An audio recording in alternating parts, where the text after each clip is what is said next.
You're watching Noir Lane. I'm your host, David. Remember, every story hides a secret, and every shadow hides a clue. Tell us what part of the world you're watching from. Subscribe and hit the like button. Join us in the mystery, and let's dive into the story. Chapter 1. Grant Hallowell arrived at our door, as if he expected the brass knocker to swing back and strike him. It was late morning, the grey kind of winter daylight that turns New York into a photograph someone forgot to finish. Inside the brownstone on West 35th, everything was as it should be. The hall rug swallowed footsteps. The air held a faint, civilized promise from Fritz's kitchen. Upstairs, the orchids were being tended on schedule because Nero Wolfe would let the city burn before he let a cattleyas dry out. I had just sat down at my desk in the office when the bell rang. Wolfe was already in his chair, a massive, composed presence behind the desk, book open, eyes half-lidded in a manner that suggested he was reading as a public service to keep himself from speaking to people. I went to the front door and opened it. The man on the stoop was in his 50s, dressed in a coat that had never met a bargain rack. His hair was silvered neatly. His face had the smoothness that comes from money and the tightness that comes from fear. His eyes slid past me into the hall as if he expected someone to be waiting there with a warrant or a knife. "Mr. Goodwin," he said. He knew my name. I never liked that. "That depends," I said. "Who's asking?" "Grant Hallowell." The name carried the faint chime of institutions, museums, foundations, plaques, and the sort of charity that doubles as social architecture. He stepped in without waiting for permission, then stopped as if the quiet had weight. I led him to the office. Wolfe did not rise. Wolfe rarely rises for money, and he never rises for panic. He glanced up, took in Hallowell, and returned to his book as if deciding the man could be postponed. Hallowell sat on the red leather chair opposite Wolfe's desk. He did not relax into it. He perched, hands closed around his gloves, shoulders held tight. The room was doing its usual work on him, making him feel small without saying a word. Wolfe closed his book and set it aside with a soft, final sound. "Mr. Hallowell," Wolfe said. "Yes, you have come," Wolfe said. "To purchase my attention," Hallowell swallowed. "To purchase your help." "Attention is the prerequisite," Wolfe replied. "Help is optional. Speak." Hallowell glanced at me. Wolfe noticed and spoke before the man could form the question. "Archie Goodwin is my associate," Wolfe said. "He will hear everything. If you require secrecy, you have chosen the wrong address." Hallowell's mouth tightened. "Number it is all right. I need this handled, not hidden." That was the first sensible thing he had said. He drew a careful breath. "There is a truth about me. A fact. It is not illegal. It will not put me in jail. But if it becomes known at the wrong time, it will destroy someone." Wolfe's eyes held his. "Destroy is imprecise." "It will ruin a life," Hallowell said. "It will cause a collapse." "A collapse of what?" Wolfe asked, with the faint impatience of a man forced to listen to vague nouns. "My New Year charity gala," Hallowell said. "New Year's Eve. The Hallowell Foundation event." Wolfe's face remained bored, but the name had enough public weight to make him at least acknowledge the world existed outside his chair. "You have described boredom with money," Wolfe said. Hallowell flinched, then managed a brief, tight smile. "Usually it is harmless." "Usually," Wolfe repeated. Hallowell's hands tightened around the gloves until the leather creaked. "This year it will not be harmless. Someone intends to reveal something publicly." "Who?" Wolfe asked. "I do not know for certain," Hallowell said. "I suspect." Wolfe's eyes narrowed. "Your suspicions are not my concern. Your facts are." Hallowell swallowed again. "The gala is the Foundation's largest fundraiser. Hundreds of guests, press board members, donors, speeches, an auction, pledges. My daughter's engagement announcement at midnight." Wolfe's gaze sharpened. "Your daughter, Lydia," Hallowell said quickly. "Lydia Hallowell. She is engaged to Nathaniel Kerr. Old family, old expectations. Wolfe's voice was dry. And you have arranged a stage for a triumph. Hallowell's jaw tightened. Yes. And someone intends to turn it into a public execution, Wolfe said. Not with a knife, Hallowell said. With a story. Wolfe leaned back a fraction, testing the shape of it. Words are rarely lethal. Hallowell's eyes flashed. They can be, in that room. Wolfe's gaze stayed steady.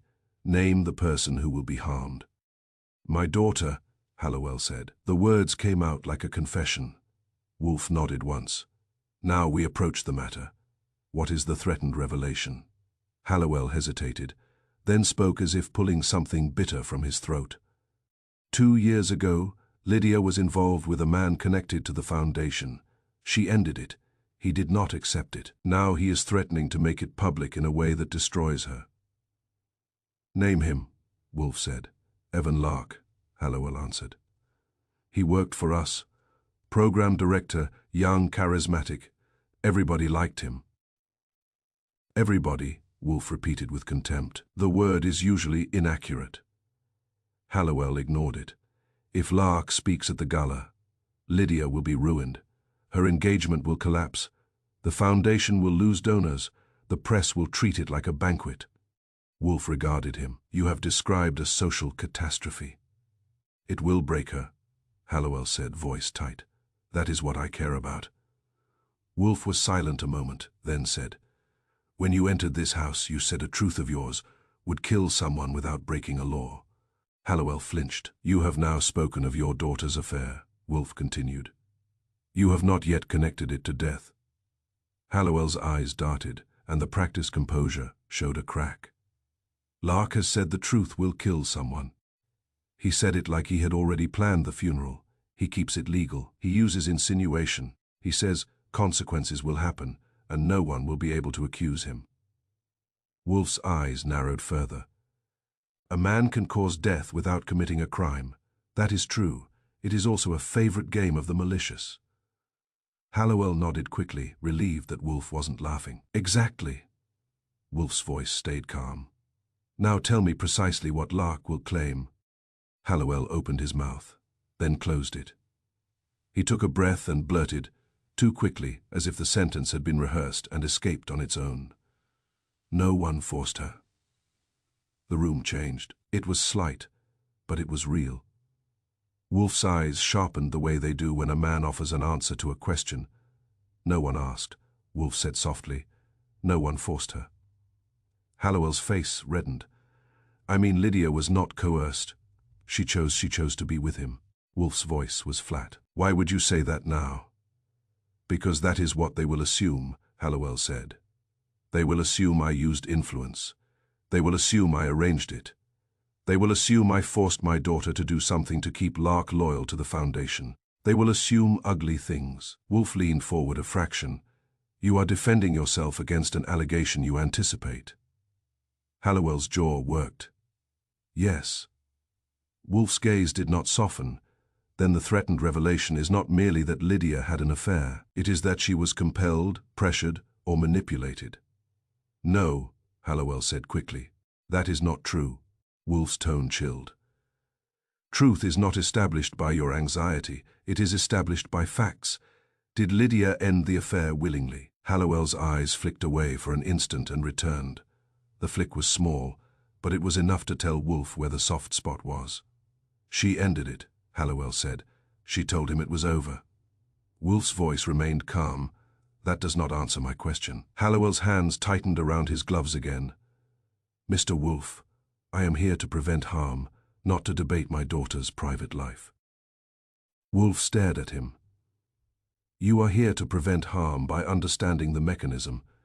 If you conceal facts, you invite harm. Hallowell's throat moved. Lydia is frightened. Evan Lark is charming. Lydia is private. If he speaks, the room will believe him. Lydia will have silence. Wolfe's eyelids lowered slightly. Silence is often taken as guilt. Hallowell nodded once, miserable. Wolfe sat back. I could feel him doing the thing he does best, building a structure in his head and testing each beam. Then he said, Very well, I will accept the case provisionally. Hallowell exhaled, a shaky release. Wolfe held up a finger. Do not thank me. It is premature. Archie will draft a retainer agreement. You will sign it. You will provide me today with the foundation file on Evan Lark, including employment records, correspondence, and any disciplinary material. You will provide the gala schedule, guest list, and the museum floor plan, and you will arrange for Lydia Hallowell to come here. Hallowell stiffened. Lydia will not like that. Then Lydia may prefer collapse. Wolfe replied. Hallowell's face tightened. She is fragile. Wolfe's voice was flat. I said, Mr. Hallowell, better she talks to Wolfe in this room than gets talked about in a ballroom. Hallowell looked at me as if deciding whether I was a person or an annoyance. Then he nodded once. All right, I will arrange it. Wolfe's gaze sharpened again. One more matter. You have still not told me how a truth kills someone without breaking a law. Hallowell hesitated, and this time his eyes went to the window, as if he could see the museum ballroom through brick and distance. Lark said the night will end with a collapse, he whispered. And when it happens, everyone will blame Lydia. He said she will be the cause without touching a weapon. Wolfe's eyes were cold, a death engineered as social consequence. Hallowell nodded, the movement barely there. Wolfe said, You will go now. You will not contact Evan Lark. You will not attempt to manage him. You will provide the materials. You will bring your daughter here. Then you will wait. Hallowell stood, still clutching his gloves like a shield. At the door he hesitated. Mr. Wolfe, he said, you will stop this. Wolfe regarded him. I will attempt it. Whether I succeed depends on whether you have told me the truth. Hallowell flinched again, then left. When the front door closed, the brownstone settled back into its usual calm. Fritz's kitchen smell drifted reassuringly. Somewhere upstairs, the orchids waited in their bright, controlled world. New York outside continued to grind and honk and hurry, indifferent to private disasters. I returned to my desk. Wolfe remained still for a moment, then said, Archie. Yes. He answered a question he feared, Wolfe said. Therefore someone intends to ask it publicly. Evan Lark, I said. Perhaps, Wolfe replied. Or Lydia. A public confession can be used as a shield or as a weapon. I frowned. And the death, you think that's real? Wolfe's mouth tightened. Hallowell is frightened, not theatrical. He believes there will be a death and that it will be blamed on Lydia through legality. That is possible. I started to say something else when the doorbell rang again. I looked at Wolfe. Wolfe looked at me, unblinking. That, I said, was fast. Wolfe's voice was dry. New York does not waste time when it is preparing disaster. I went to the front door and opened it. A young woman stood on the stoop, coat buttoned tight, cheeks flushed from cold. She carried money in her posture and exhaustion in her eyes. She looked like someone who had been awake all night negotiating with fear. Are you Archie Goodwin? She asked. That depends, I said. Who's asking? Her throat moved. Lydia Hallowell. My father said I should come here today. I stepped aside, and she crossed the threshold, as if entering a courtroom. Before I could offer a word, she leaned closer and whispered, Before you ask, no one forced me, but someone will say they did. I closed the door behind her, and the quiet of the brownstone suddenly felt like the hush before a speech that could crack a life in half. Chapter 2. Lydia Hallowell sat on the red leather chair and looked as if she had been taught good posture as a child and had been using it ever since to keep her insides from spilling out. I had guided her into the office, taken her coat, and offered her the kind of polite small talk that makes frightened people feel less cornered. She did not take it. Her eyes kept going to Wolfe, as if he were a judge, and she had already been sentenced. Wolfe had not moved. He had watched her enter with that reserved attention he gives to any new factor in a problem. He did not soften his expression, but he did not harden it either. Wolfe can be gentle when he chooses. He simply dislikes choosing it. Miss Hallowell, Wolfe said. Sit. Mr. Goodwin, bring coffee. That last order was not for my convenience. Wolfe believes caffeine improves truth. Fritz arrived with coffee, as if he had been waiting in the hall for the cue, which he probably had. The cups were set down with quiet precision, the kind of service that makes you feel you should behave better. Lydia wrapped her hands around the cup but did not drink. Her fingers were cold. Wolfe said, "Your father hired me because he fears a public collapse at his New Year gala. He stated that a truth would kill someone without breaking a law." Lydia's throat moved. "He dramatizes." Wolfe's eyes narrowed slightly. "He is frightened. That is not the same as dramatic now. You told Archie at the door that no one forced you, but that someone will say they did. Explain." Lydia's gaze flicked to me, then returned to Wolfe. "Evan Lark will say it." "Why?" Wolfe asked. She hesitated. I could see her choosing each word like it might be used against her. "Because," she said slowly, "it is believable." Wolfe's eyes hardened. "Believability is often a weapon. Believability is not evidence." Lydia's fingers tightened on the cup. "It would not be evidence. It would be poison. In that room, with those people, it would be enough." I said, "Your father said Evan might claim he forced you or arranged something." She nodded, a small movement. "He will imply it. He will not say it directly unless he must. He likes suggestion. It makes people do his work for him." Wolfe's gaze sharpened at the word. "Suggestion." Lydia looked at him as if surprised the word mattered. "That is his talent." "Who taught him?" Wolfe asked. Lydia blinked. "No one taught him. He is just like that." Wolfe did not accept that. He rarely accepts that. "Tell me about Evan Lark," Wolfe said. Lydia's mouth tightened. "He was brilliant at appearing necessary.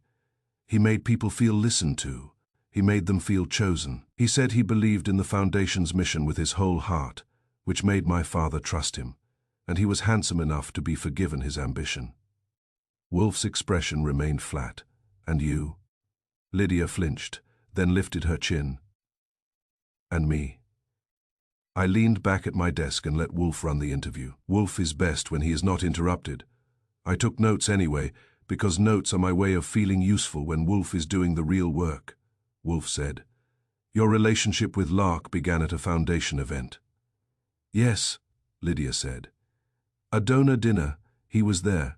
He spoke to me, and he made it sound as if he had been waiting to speak to me. That is how he starts, like a coincidence." Wolfe nodded once. "And it ended?" "Yes." "When?" Wolfe asked. 2 years ago," she said, "in late winter." Wolfe's eyes narrowed. What precipitated the end? Lydia's face tightened. "I realized he did not love me. He loved what I represented. He wanted access. He wanted protection. He wanted my father's approval. I was a doorway." Wolfe's voice was mild. "You object to being used." She looked at him. "I object to being used by a man who calls it devotion." Wolfe's eyes flicked once to me, as if acknowledging the line, then returned to Lydia. "Your father believes Lark intends to speak publicly at the gala," Wolfe said. "Is that correct?" "Yes," Lydia said. "He has been circling it, hints. Messages, he says the night will be honest." Wolfe's mouth tightened. "Honesty is a favorite costume of the dishonest." Lydia's lips twitched, almost a smile, then vanished. Wolfe said, "Now we come to the matter of your father's secret, Archie." I blinked. "Wolfe rarely uses my name unless he wants the room to pay attention." "Your father spoke of a truth about himself," Wolfe continued, "and he fears the consequences of that truth being revealed at the gala. I would prefer to hear it from you." Lydia stared at her coffee. For a moment, I thought she might refuse. Then she said quietly, "My father intends to reveal it himself." That made my pen pause. Wolfe's eyes narrowed. "He intends to make his own confession." "Yes," Lydia said. "He thinks it is the only way to prevent Evan from weaponizing it." I said, "Confession of what, Lydia?" Her voice stayed low. "He is not the founder's son." The sentence landed with surprising weight because it sounded too small for the panic Hallowell had carried. Then the rest of it came. "He was adopted," Lydia added. "The foundation, the museum, the name, The inheritance, all legal, all clean. But the founder was not his father by blood. Wolfe sat very still. His eyes did not widen. Wolfe does not widen. He simply rearranges. And this, Wolfe said, is socially lethal. Lydia nodded once. It changes everything for some people, not for the law for people, I said. For your mother. Lydia's hands tightened on the cup. For my mother. Wolfe's gaze sharpened. Lila Hallowell. Yes. Your mother has built her identity on the bloodline, Wolfe said, as if stating a theorem. Lydia's voice was tight. She married into the story. She has lived inside it. She has made it her proof that we belong. If my father stands in that ballroom and says he was adopted, it means the story is not blood, it is paper. My mother will hear that as betrayal. Wolfe's mouth tightened. Betrayal is emotional. It can be dangerous. Lydia swallowed. My mother is not violent. No one is violent, Wolfe said dryly. Until they are. I leaned forward. Why would Grant reveal it at the gala? Why not privately? Lydia's eyes closed briefly. Because he thinks the gala is the only place where it will matter enough to drown out Evan. He thinks if he controls the revelation, he controls the narrative. He thinks donors will applaud honesty. He thinks my mother will endure it because she has to. Wolfe's gaze was cold. A foolish assumption. Lydia looked at him sharply. He is trying to protect me. Wolfe's voice remained calm. He may be trying to protect himself as well. She stared, then her face tightened. He wants to stop Evan. Yes, Wolfe said, and he wants to preserve his authority. A public confession is a form of authority if performed correctly. Lydia's hands trembled slightly now.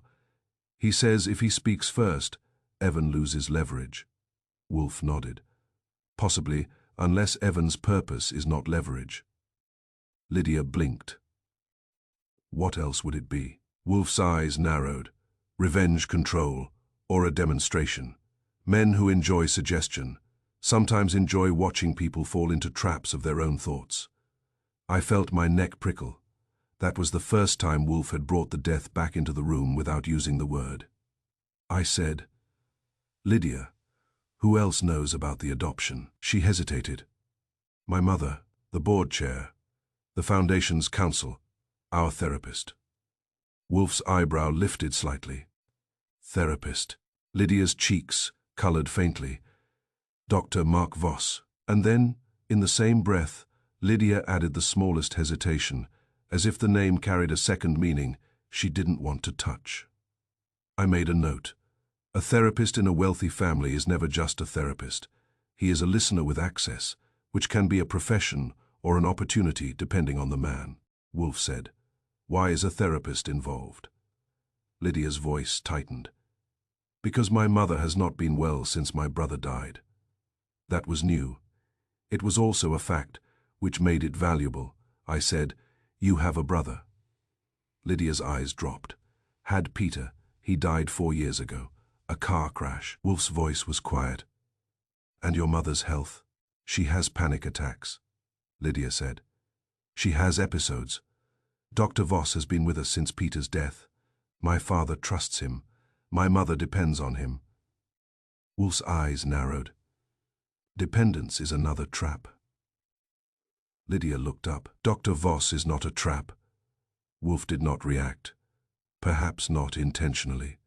I said, Does Evan Lark know about the adoption? Lydia's lips tightened. I do not know, but he knows something. He speaks as if he has a card in his hand. Wolfe said, Suggestion again. She nodded. Wolfe leaned back. Now we can label the threats. 1.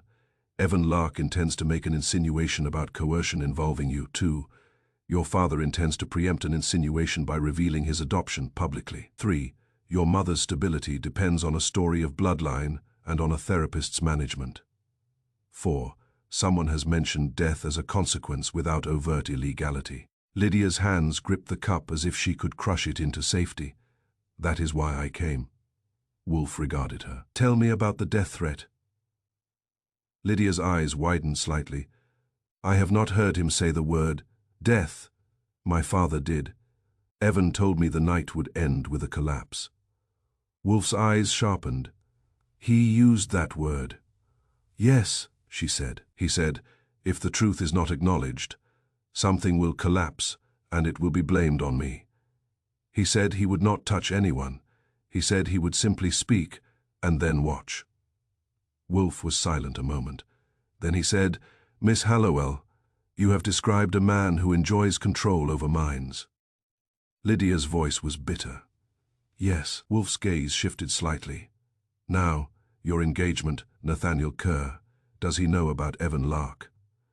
Lydia's cheeks colored again, but her voice stayed steady. Number he knows there was a past. He does not know details. And the adoption? Wolfe asked. She shook her head. Number Wolfe's mouth tightened. Then your father's confession will not merely attack your mother. It will also destabilize your fiancé's family. It will be a shock delivered in public. Shock is a useful tool when one wishes to provoke collapse. Lydia stared.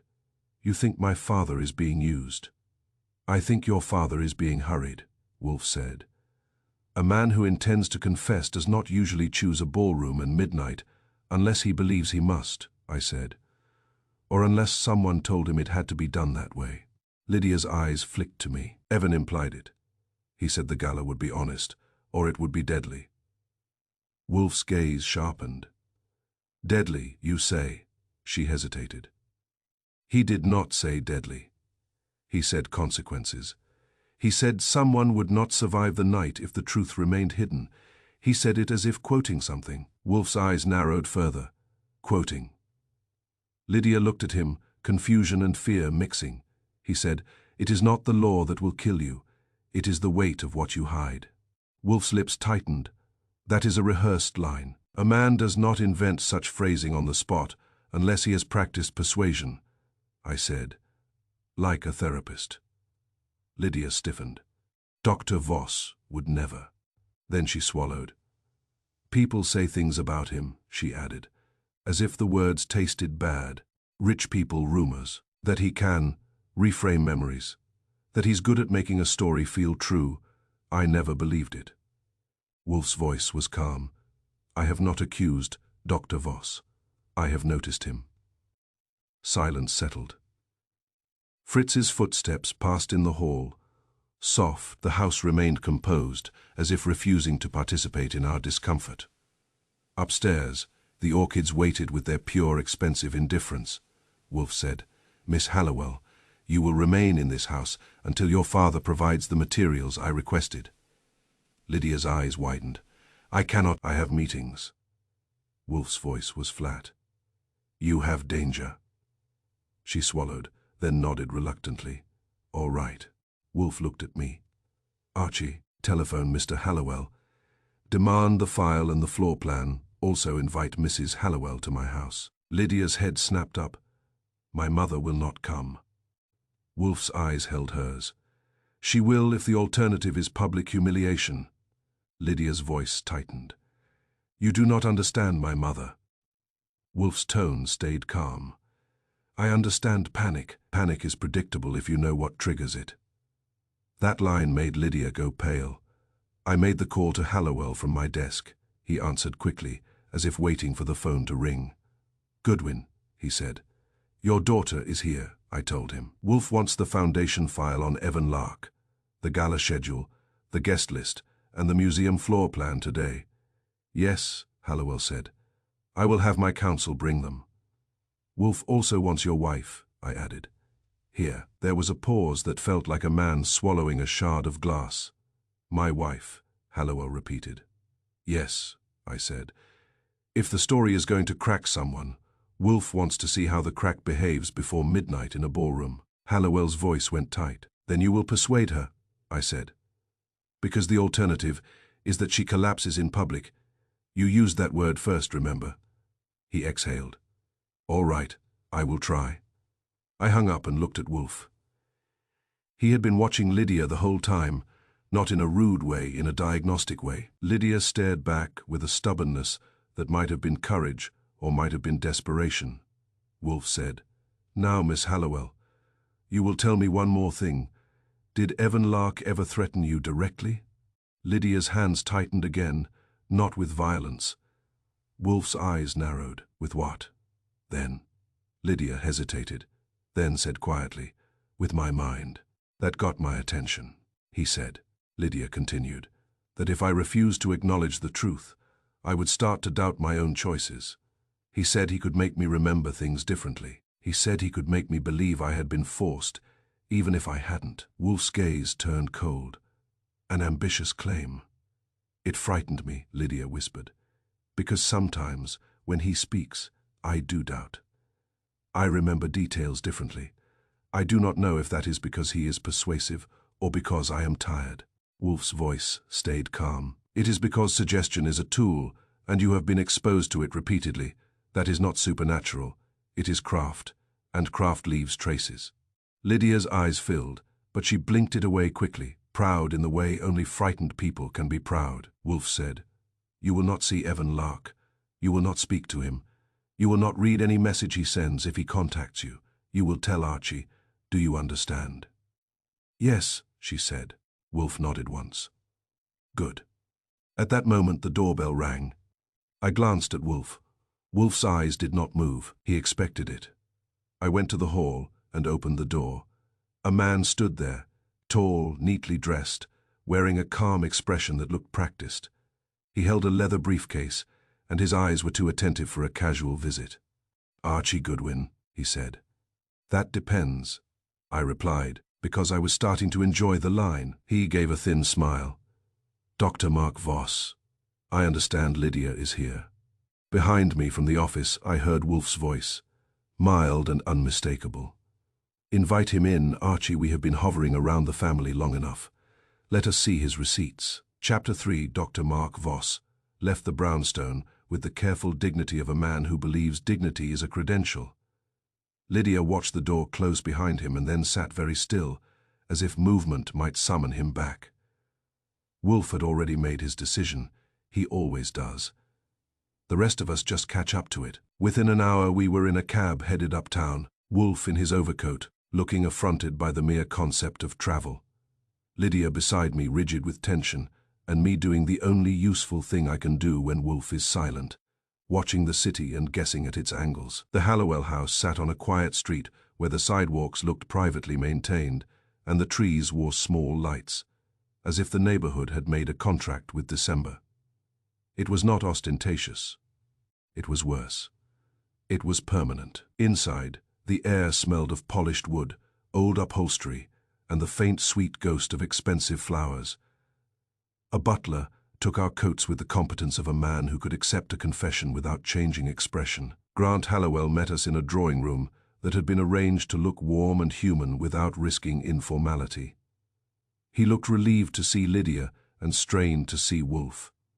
Mr. Wolfe, he said, thank you for coming. Wolfe's eyes swept the room in one slow pass.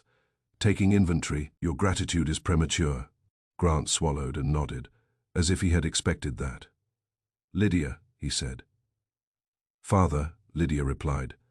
The word tight, then Lila Hallowell entered. She was a handsome woman, late 40s, with the kind of grooming that makes you believe she has never been rushed by a clock. She wore a dress that could have been worn to an opera, and her smile arrived before she did. It was pleasant and composed and faintly rehearsed, the smile of a woman who knows she is being watched and refuses to give the watchers anything cheap. Lydia, she said, kissing her daughter's cheek. Then her eyes went to Wolfe. Mr. Wolfe, I have heard of you. Wolfe gave her a slight inclination of his head. Mrs. Hallowell. She turned her attention to Grant. You did not tell me our guest would be so direct. Grant's jaw tightened. Lila, please. Please what? She asked lightly, and I heard the edge under the silk. Please behave as if our house is not collapsing. Wolfe did not comment. He had already found his seat and was now waiting for the facts he had demanded. They arrived with Hallowell's counsel, a careful man who carried a thick folder and a rolled floor plan, as if transporting harmless documents rather than explosives.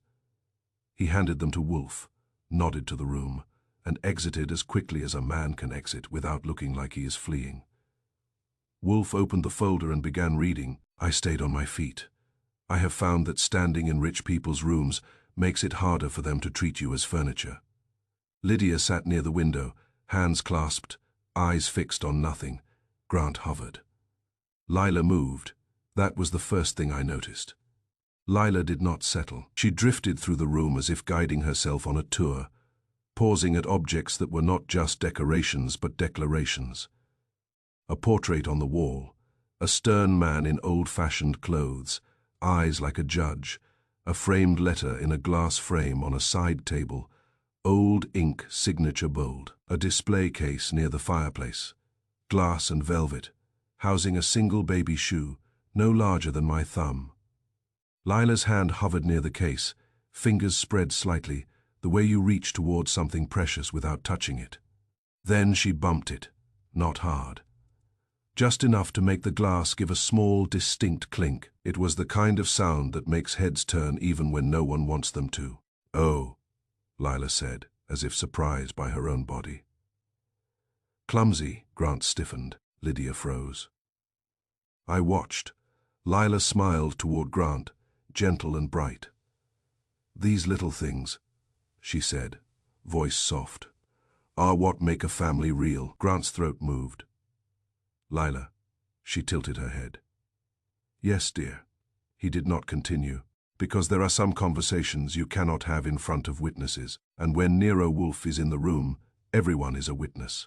Lila drifted away from the case and toward the framed letter. She touched the edge of the frame as if tracing the past with her fingertip.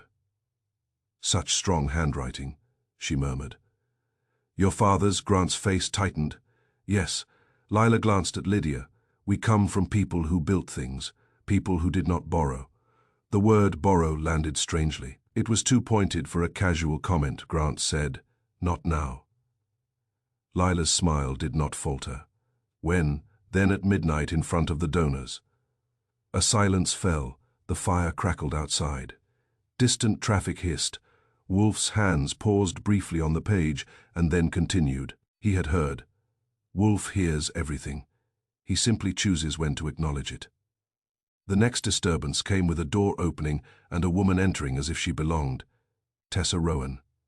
She was in her 40s, dressed in a coat that looked casually expensive, cheeks flushed from the cold, eyes bright with social energy. She kissed Lila's cheek with familiarity and greeted Grant with a warmth that had a faint bite beneath it. "Darling," Tessa said, "you look as if someone has threatened to take away your name." Grant's expression tightened. "Tessa." She laughed lightly. "Oh, do not glare. People are so serious about names. Some people are born into them, some people borrow them, and some people build them out of paper and prayers." The line came out too sharp.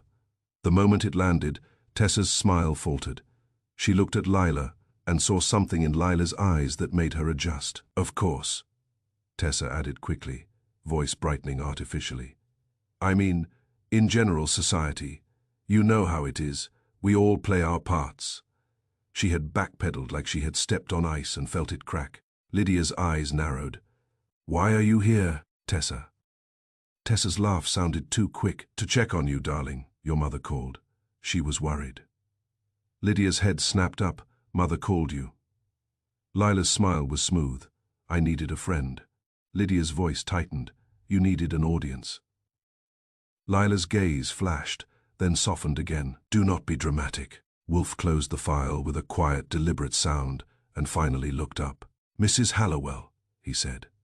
Lila turned toward him, smile ready. "Yes, Mr. Wolfe." Wolfe's gaze was steady. "You have arranged your house like an exhibit, portraits, letters, relics. In the past 10 minutes, you have guided our attention repeatedly to lineage." Lila's smile tightened at the corners. "I do not know what you mean." "Yes, you do," Wolfe said. "You are planting an idea." The room went very still. Grant looked as if he might speak and could not. Lydia's face went pale. Tessa's smile vanished completely. Lila's voice remained polite. "Planting an idea sounds like an accusation." "It is an observation," Wolfe replied. "Accusations come later." Lila's eyes narrowed slightly. "What idea?" Wolfe's tone stayed mild. "That blood is truth and paper is fraud. You are preparing yourself to collapse when your husband speaks, or preparing others to believe you have collapsed. Grant's voice came strained. Wolfe. Wolfe did not look at him. Mr. Hallowell, I have your gala schedule and guest list. I have also your Foundation's file on Evan Lark. Your intention to reveal your adoption at midnight is foolish.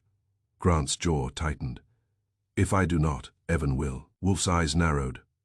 Then we remove Evan Lark's ability to speak, legally. Lila said sharply. You cannot silence him. I can if he is frightened of the truth, Wolfe replied. He picked up the guest list and scanned it once more. Then, slowly, he circled a name with his pencil. Voss. He circled it again. Grant's face tightened. Dr. Voss is attending for Lila, for support. Wolfe's gaze remained calm. Dr. Voss is positioned, not merely present. Lila's voice sharpened. You are insulting him. I am noticing him, Wolfe said. Tessa tried again, too fast. Now really, Wolfe is a professional. Lila needs him. Wolfe looked at Tessa as if she were an ornament that had begun to talk. Mrs. Rowan, you made a joke about borrowed names, and then retreated. That is not the pattern of carelessness. It is the pattern of someone who realizes she has struck a nerve. Tessa's cheeks colored. It was careless. Careless or calculated, Wolfe said. He lifted the schedule. There is a segment at 11:45, labeled Reflection. That is an odd inclusion in a fundraiser. Grant swallowed. It was suggested. By whom? Wolfe asked. Grant hesitated, and his eyes flicked to Lila. Lila's smile returned. Delicate. Dr. Voss. He thought it would steady nerves. Wolfe's eyes narrowed. Steady nerves, or direct them. He set the papers down with care, as if the ink might smear.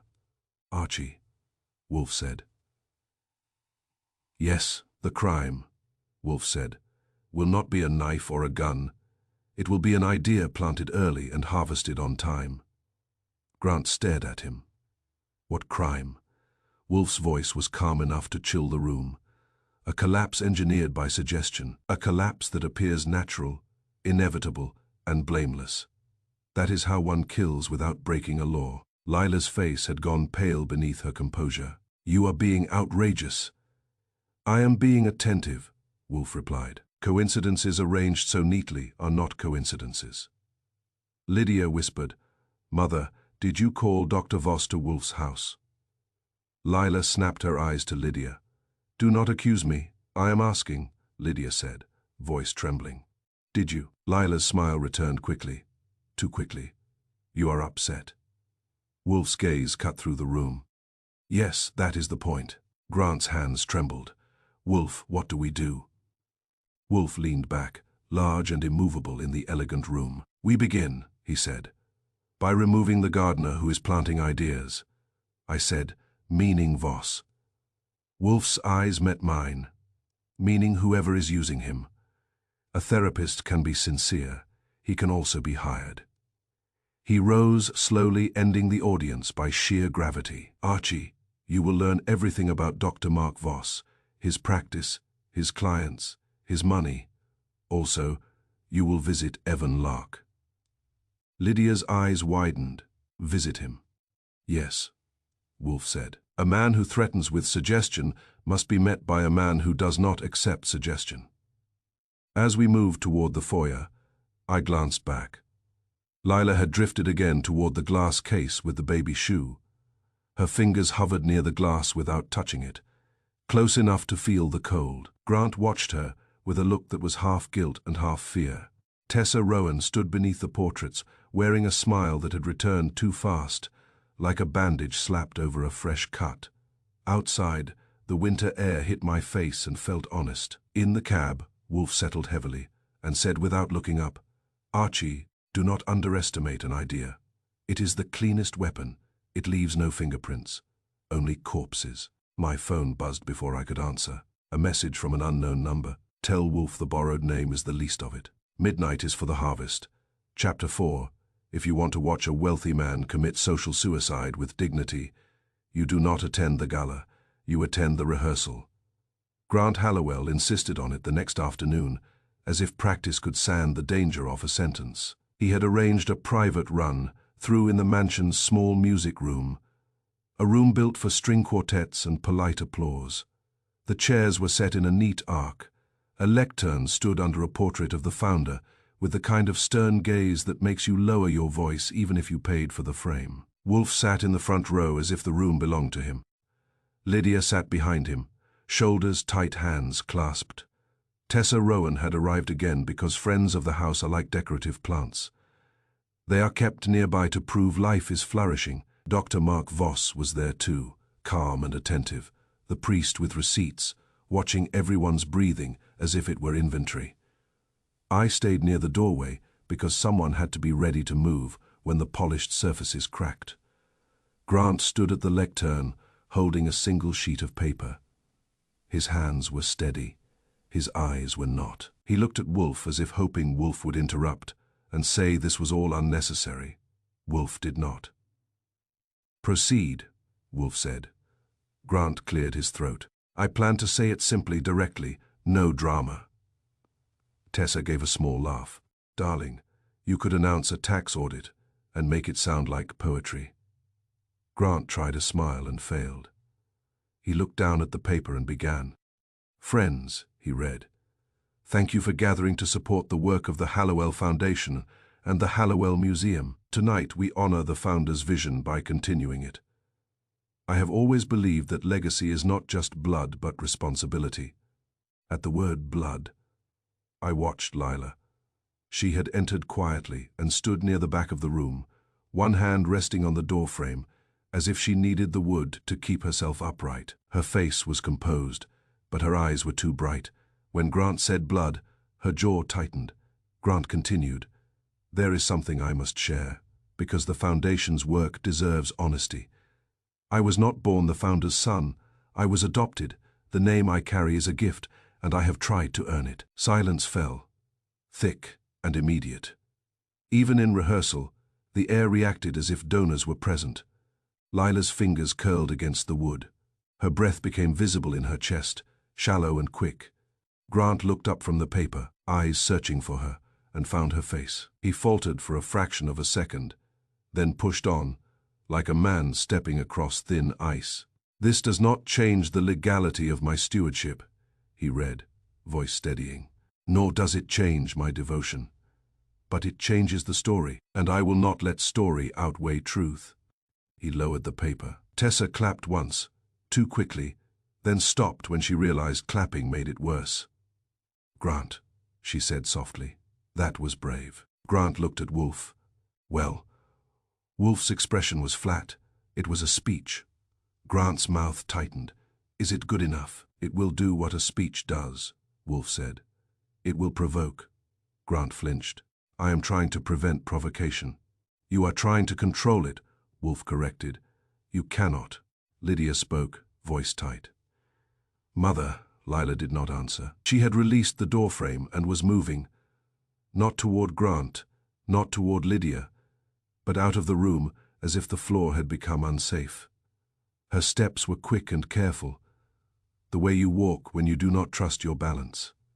"Lila," Grant said, and made a move after her. Dr. Voss intervened smoothly, stepping in front of Grant as if he were blocking a patient from a loud noise. "Grant," Voss said gently, "let her have a moment. This is normal processing." Wolfe's eyes narrowed slightly at the phrase. Not because it was wrong, but because it was convenient. Grant looked torn between husband and founder and frightened man. He said, "She is not well." Voss's tone remained soothing. "She is overwhelmed. She needs privacy. She will come down when she is ready." Lydia's face tightened. "She will lock herself in the dressing room." Voss smiled slightly. "Then she will be safe." I caught Wolfe's glance. He had noticed the same thing I had. Voss spoke with certainty that sounded like familiarity. Familiarity can come from care or control. In a case like this, you do not assume. Wolfe stood slowly. "Mr. Hallowell, your rehearsal is concluded. Archie, come." Grant looked startled. "You are leaving." "We are not applauding," Wolfe said. "We are working." Lydia rose at once, eyes anxious. "Mr. Wolfe, my mother." Wolfe's voice was calm. "Your mother will survive this moment. Whether she survives the gala depends on what has been planted in her mind."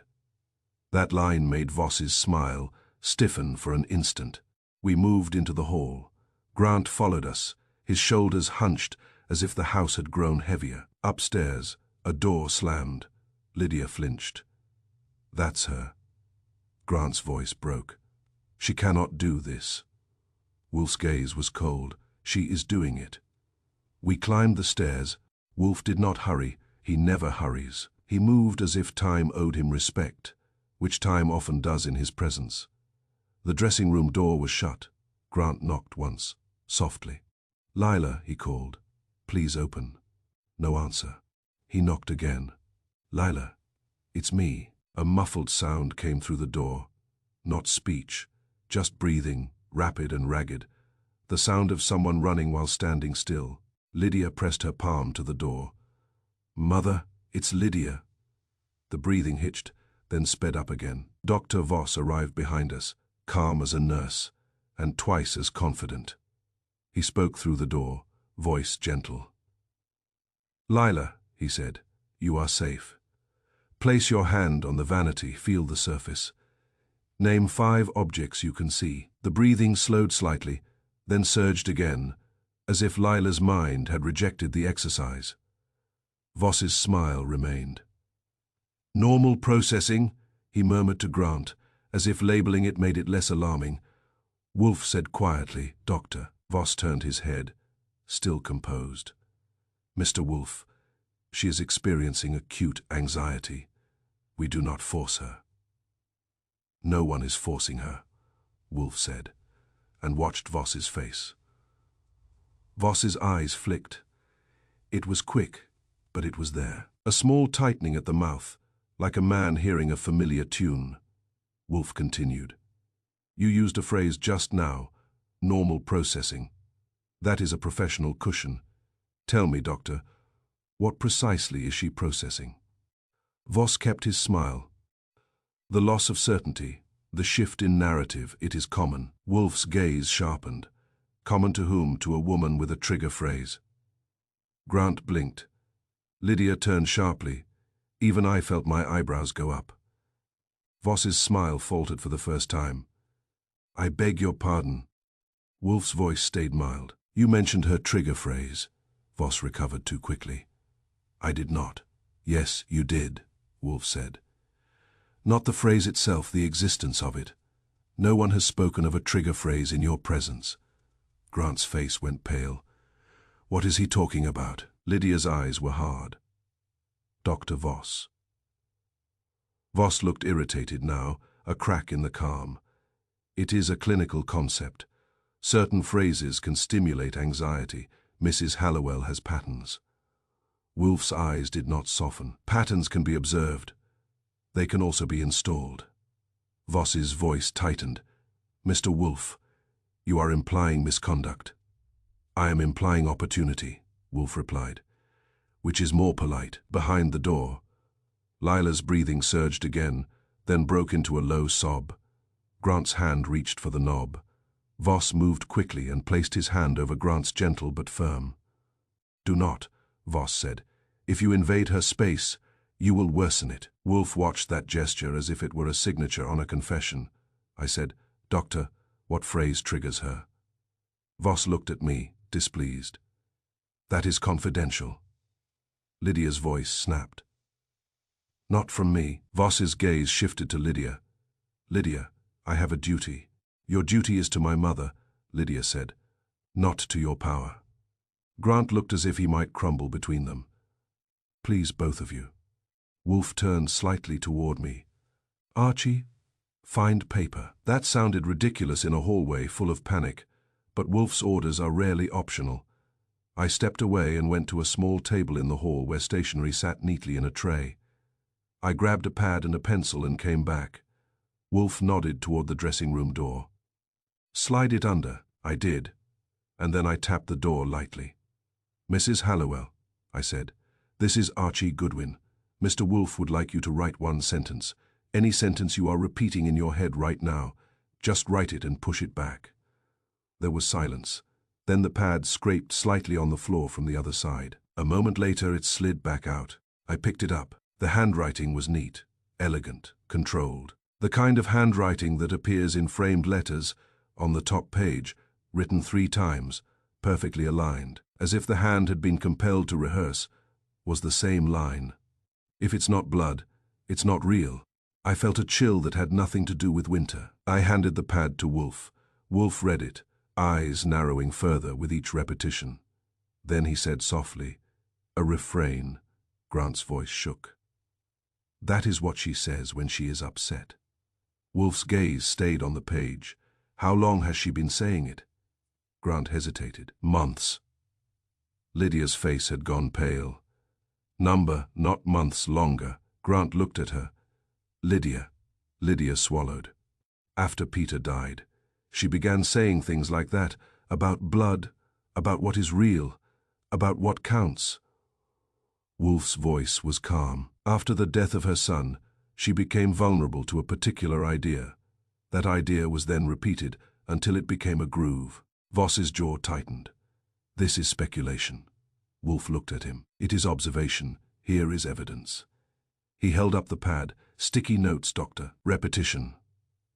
A planted phrase. Psychology used like a weapon that never leaves fingerprints. Voss's eyes flicked again, and this time he could not hide irritation.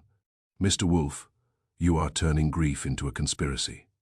Wolfe's tone stayed mild. "Grief is not the conspiracy. Grief is the soil." Grant's hands trembled. "Wolfe, are you saying someone put that in her head?" "I am saying someone has encouraged it," Wolfe replied. "Encouragement can be as lethal as instruction," Lydia whispered. "Evan." Wolfe shook his head slightly. "Perhaps. But Evan Lark is theatrical. This is subtle and sustained. It is professional." His gaze returned to Voss. "Professional, Doctor." Voss's calm returned in a colder form. "You are making accusations." Wolfe's eyes were steady. "Number, I am making preparations, Archie." "Yes. Search this house," Wolfe said, "for more instances of this refrain notes, cards, labels, anything in Mrs. Hallowell's handwriting. Do it discreetly." Grant started to protest, then stopped. He looked toward the dressing room door and heard the ragged breathing, and the protest died. Lydia said, voice tight, "I know where she keeps them." Voss stepped forward sharply. "You cannot invade her private space." Wolfe's gaze cut him off. "Doctor, you have already invaded it," repeatedly. The words landed hard enough to make Voss's face flush. Wolfe turned his attention back to the door. His voice was calm, deliberate. "Mrs. Hallowell," he said, speaking through wood and fear, "you are not required to open the door. You are required to listen. Someone has been using your love of lineage as a lever. They intend to pull it at midnight. If you allow it, you will collapse publicly, and someone will die. Not by knife, by consequence." The breathing on the other side slowed. A faint voice came, muffled. "Who?" Wolfe answered without hesitation. "That is what I am determining. But I know the method. It is suggestion. It begins early. It is repeated. Then it is harvested." Grant whispered. "Wolfe." Wolfe did not look at him. "You will not make your announcement at the gala.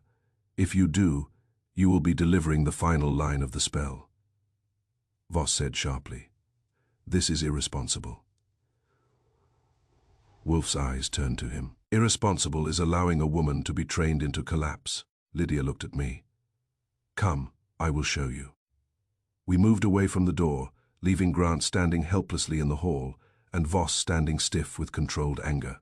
Lydia led me to Lila's sitting room, a quiet space with soft lamps and a writing desk. She opened a drawer and pulled out a bundle of small slips of paper, sticky notes. The same handwriting, the same line, again and again, sometimes with minor variations, but always the same spine. If it's not blood, it's not real. If it's not blood, it's not ours. If it's not blood, it's a lie. I brought them back to Wolfe. He did not look surprised.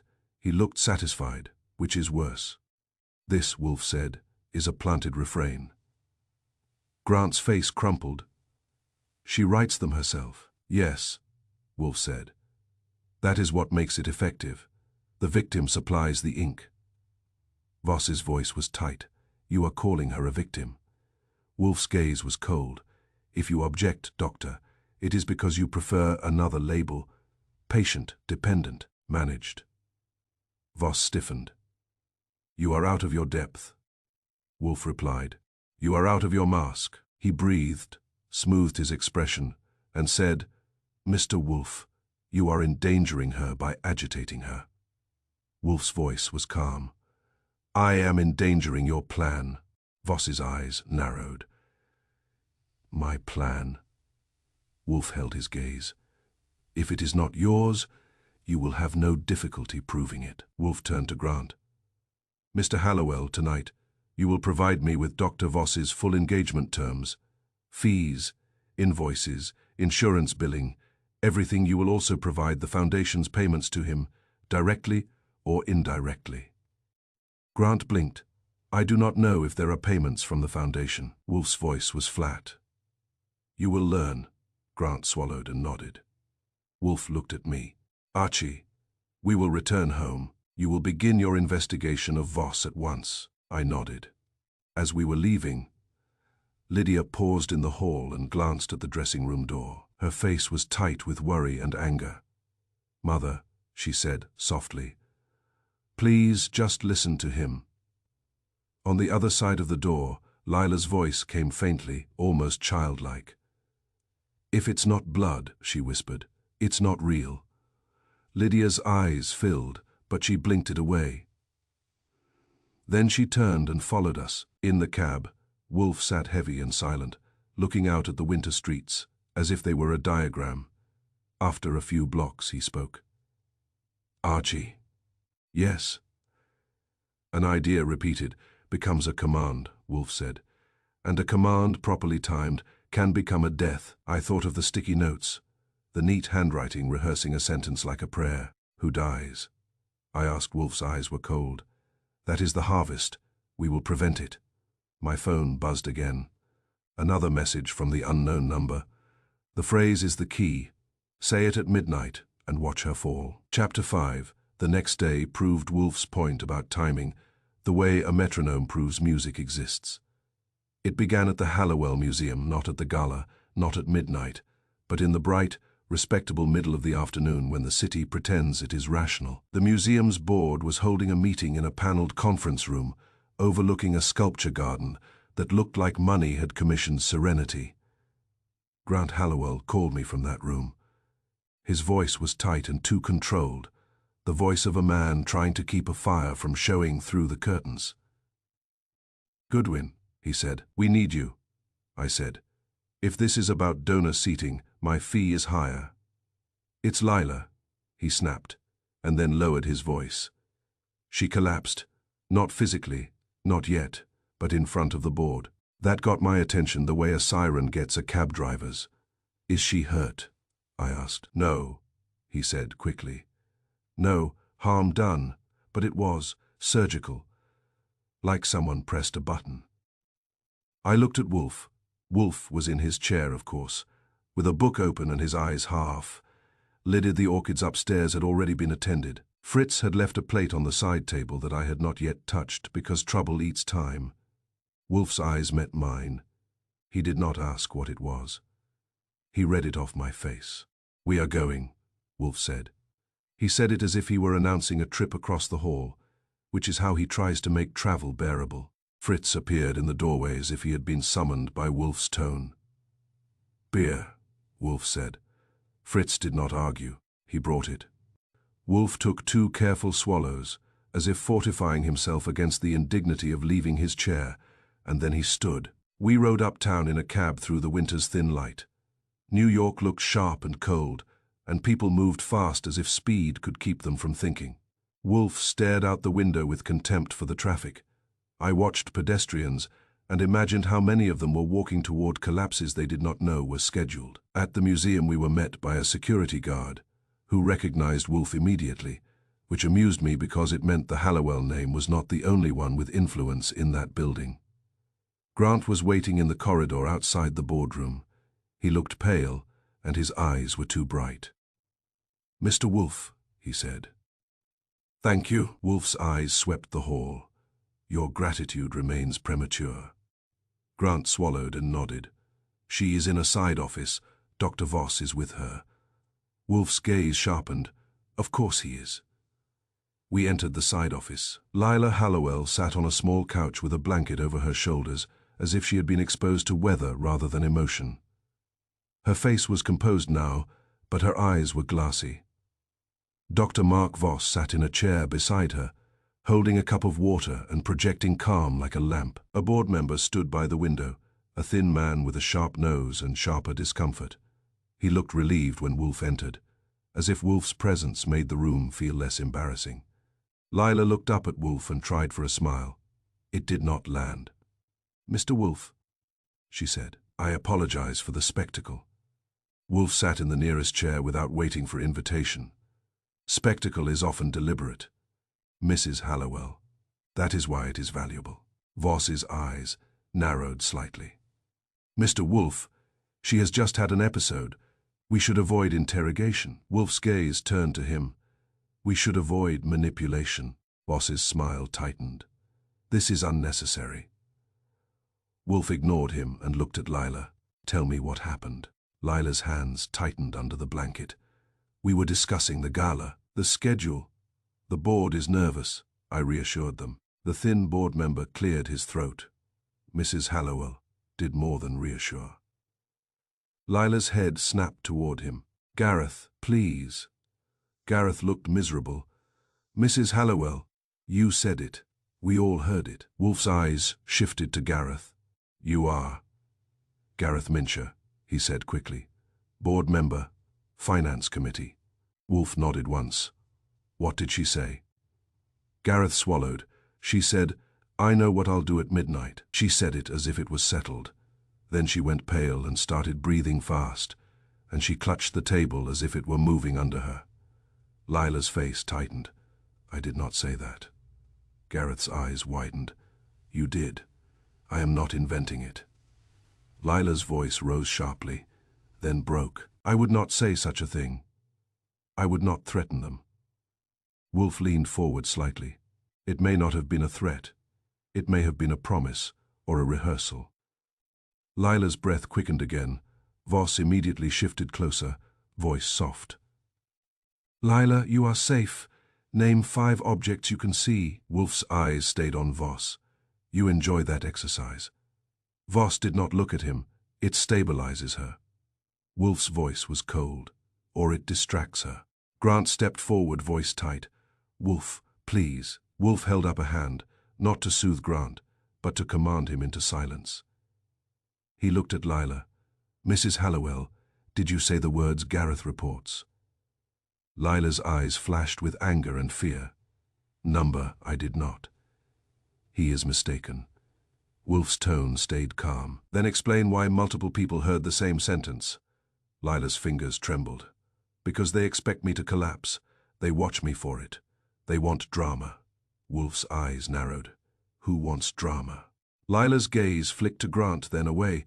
"Every own." That answer was useless, which is why it was attractive to a frightened person. Wolfe turned to Gareth. "Did Dr. Voss speak during the meeting?" Gareth hesitated. "Yes, briefly. He suggested we avoid press questions that could provoke Mrs. Hallowell." Wolfe's gaze sharpened. "Press questions about what?" Gareth's mouth tightened. "About bloodline." Lila flinched. Wolfe nodded once. "As expected." Voss's voice cooled. "Mr. Wolfe, this is not helpful." Wolfe regarded him. "It is helpful because it is revealing. You are positioning yourself as the guardian against provocation, while ensuring the provocation remains central." Voss's jaw tightened. "I am a clinician.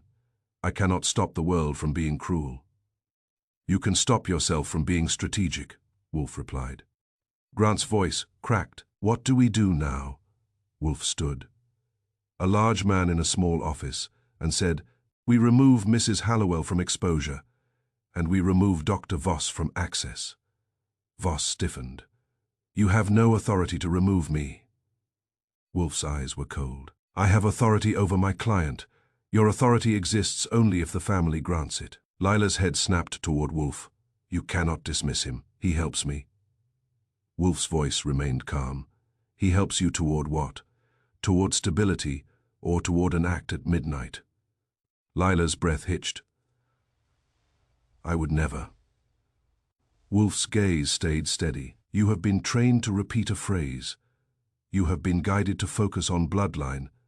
Now you have been reported as announcing an intent for midnight.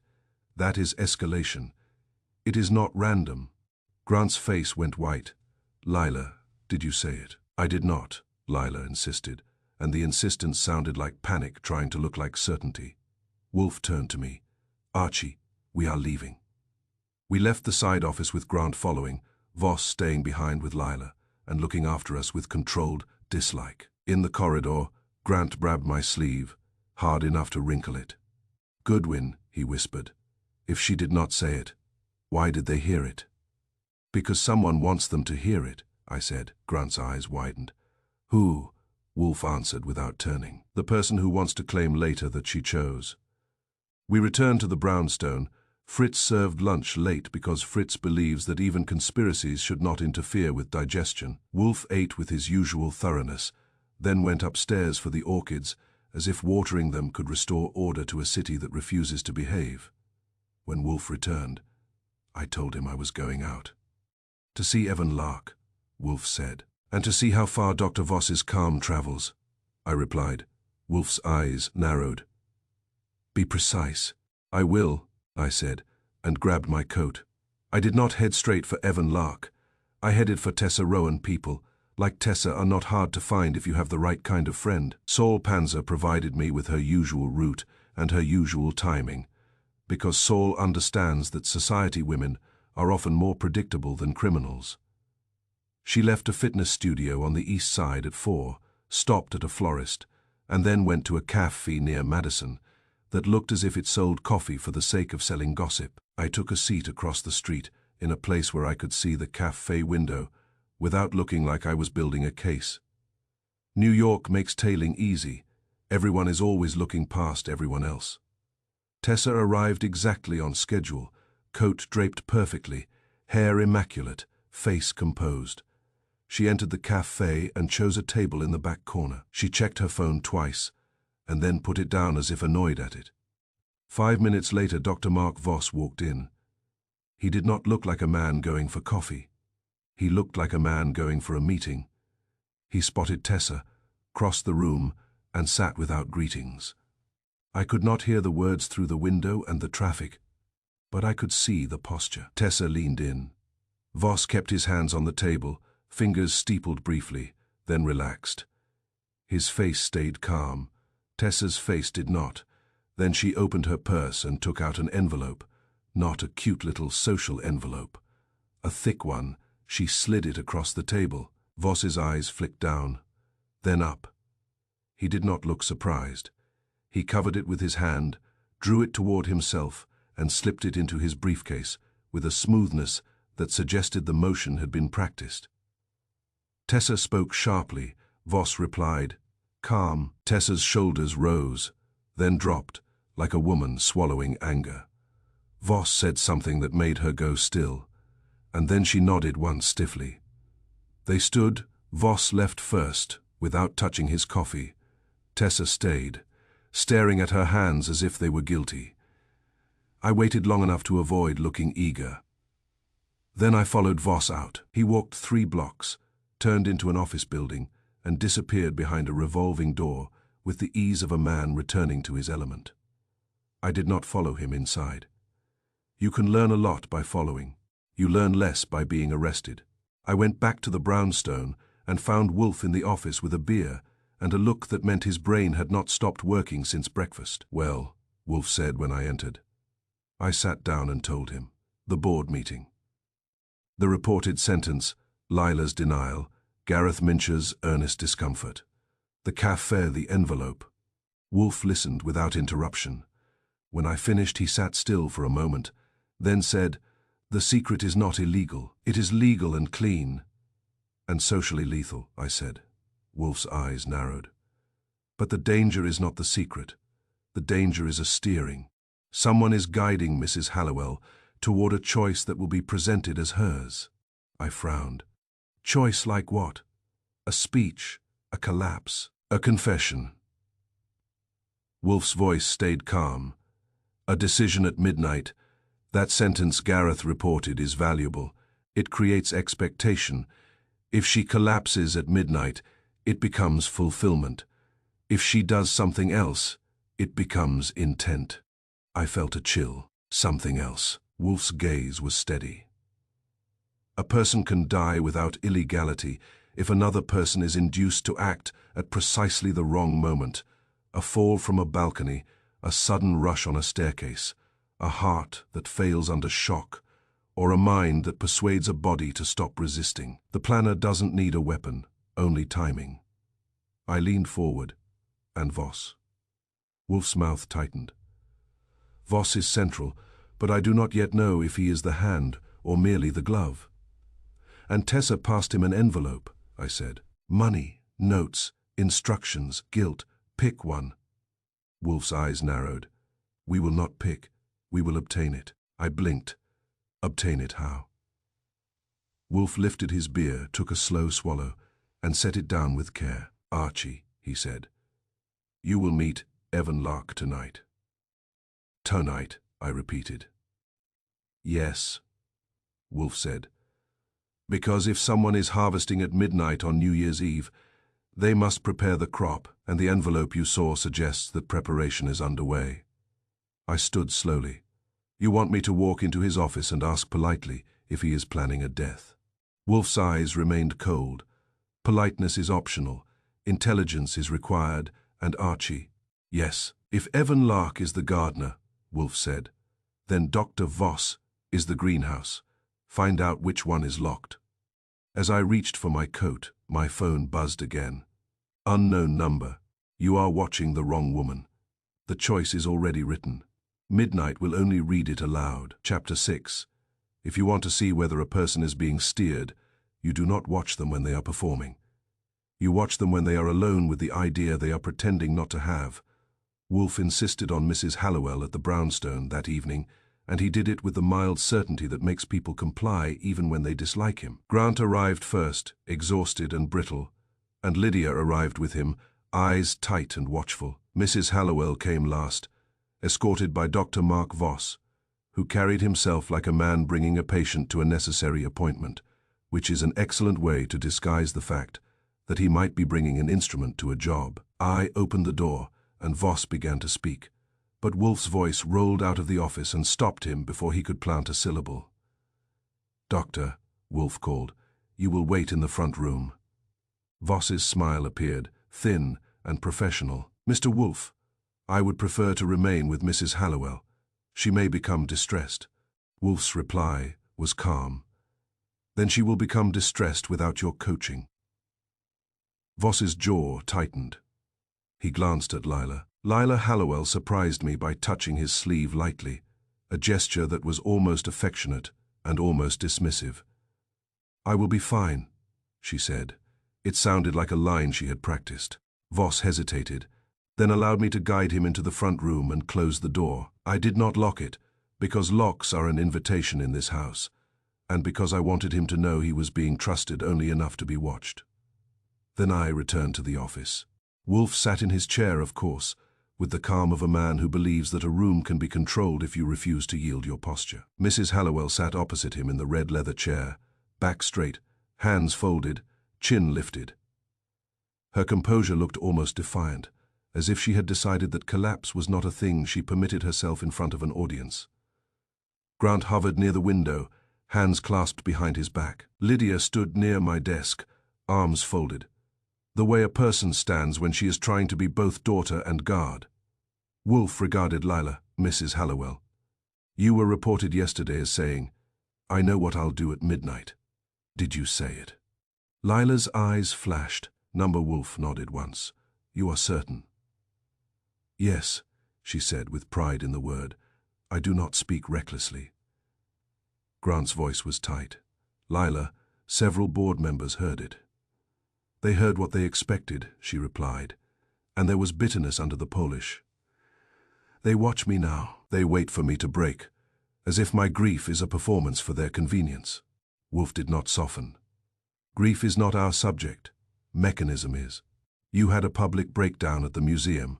It was timed precisely in relation to the gala schedule. Lila's mouth tightened. You assume timing. I observe timing, Wolfe said. You did not collapse at breakfast. You did not collapse in private. You collapsed in front of the board. At the museum, during a discussion of bloodline. Lila's nostrils flared slightly. They provoked me. Wolfe's eyes narrowed. Who? Lila's gaze flicked briefly toward the front room door, where Dr. Voss was waiting. The flick was small, but it was enough. She corrected herself quickly, too quickly. Every own, she said. My husband, my daughter, my friend, the press, the world. Wolfe's voice stayed calm. That is an evasion. Lila's chin lifted. I am not obligated to satisfy you. Wolfe's eyes held hers. You are obligated to survive. A pause. Lila's hands remained folded, but her fingers tightened, the knuckles paling. Her composure had hairline fractures now, visible only if you were looking for them. Wolfe leaned forward slightly. Mrs. Hallowell, you are lucid. You are proud. You are frightened. Not of scandal, not of law, of a thought. Lila's eyes narrowed. What thought? Wolfe's voice was soft. The one you refused to voice. For a moment the room went still. Even Grant stopped breathing, as if sound might disturb the question. Lila stared at Wolfe, and I saw something in her face shift, not into collapse, but into defensive anger. That anger was useful. It meant she still had fight. Lila's mouth tightened. I will tell you what I fear. I fear humiliation. I fear being made into a spectacle at the gala. I fear my husband standing in front of strangers and announcing that our name is paper. Grant flinched, but she continued before he could speak. I fear, Lila said, that everyone will look at me and pity me. I despise pity. It is a form of ownership. Wolfe's eyes narrowed. You fear pity, yet you have been trained to produce it. Lila stiffened. Trained, Wolfe said. Tell me about Dr. Voss's calming exercise. Lila's eyes flashed. Dr. Voss helps me. He does not train me. Wolfe's voice stayed calm. Describe the exercise. Lila hesitated. Grant's voice was low. Lila. Lydia's face had tightened into something like dread. Mother, please. Lila's pride resisted for a moment. Then she exhaled sharply and spoke, as if conceding a point to an enemy. It begins, she said, with a sentence. Which sentence? Lila's jaw worked. She looked at Lydia, then away, and her voice dropped. If it's not blood, she said, it's not real. Grant made a sound like pain. Lydia closed her eyes briefly. Wolfe remained still. And Dr. Voss instructed you to repeat that. Lila's chin lifted. He said it would anchor me. He said, when my mind races, I need something firm, something true. Wolfe's voice was soft. True. Lila's eyes flashed. It is true. Wolfe held her gaze. It is a belief. It is not a truth, and it is an unusually precise belief for a calming exercise. Tell me when you began repeating it. Lila's hands tightened. After Peter died. Wolfe nodded once. At a time when you were vulnerable. Lila's voice sharpened. You are insulting my grief. I am respecting its power, Wolfe replied. Grief can be used.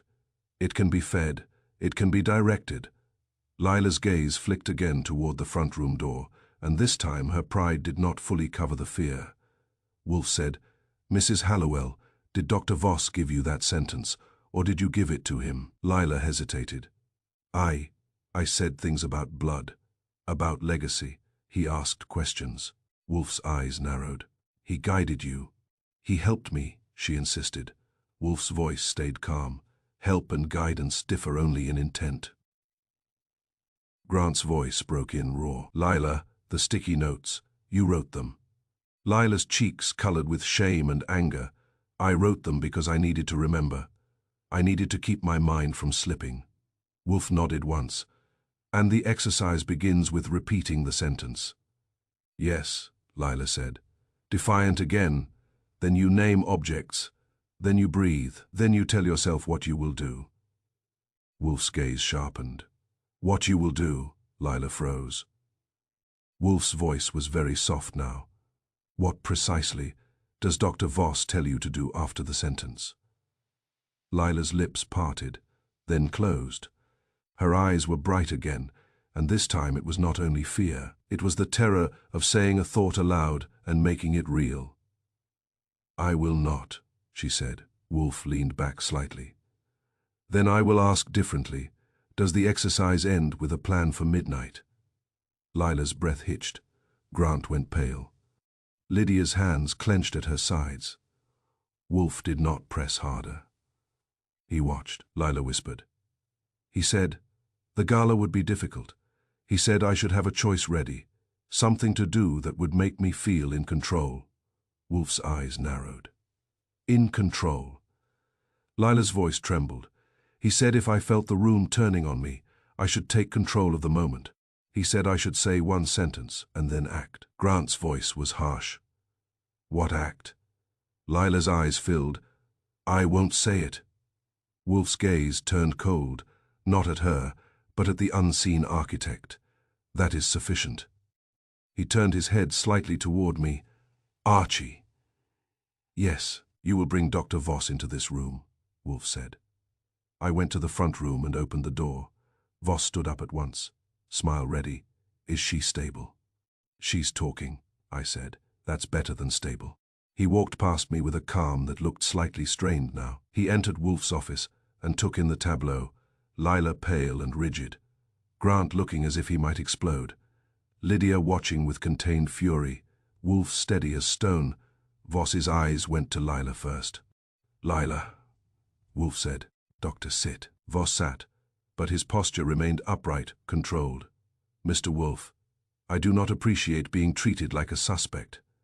Wolfe's gaze was steady. Then do not behave like one. Voss's smile tightened. I am a clinician. Wolfe nodded. Yes, and you have taught Mrs. Hallowell a calming exercise that begins with a sentence. Voss's eyes flicked to Lila, then back. Many exercises begin with words. Wolfe's tone stayed mild. This one begins with, if it's not blood, it's not real. Did you give her that sentence? Voss's smile held. She gave it to herself. It reflects her values. Wolfe's eyes narrowed. And you reinforced it. I anchored her, Voss said smoothly. Anchors prevent drowning. Wolfe's gaze turned colder. Anchors also prevent movement. Voss's jaw tightened. Mr. Wolfe, you are not qualified to judge therapy. Wolfe's voice was calm. I am qualified to judge manipulation. Voss's eyes flashed. This is insulting. Wolfe leaned forward slightly. Doctor, you are clean on paper. Your licensing is intact. Your practice is discreet. Your publications are acceptable. Yet my associate has found that in whispers you are notorious.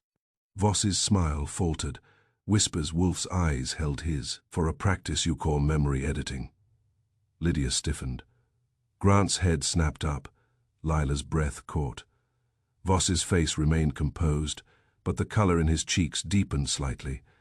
That is a vulgar term used by people who misunderstand. Then explain it, Wolfe said.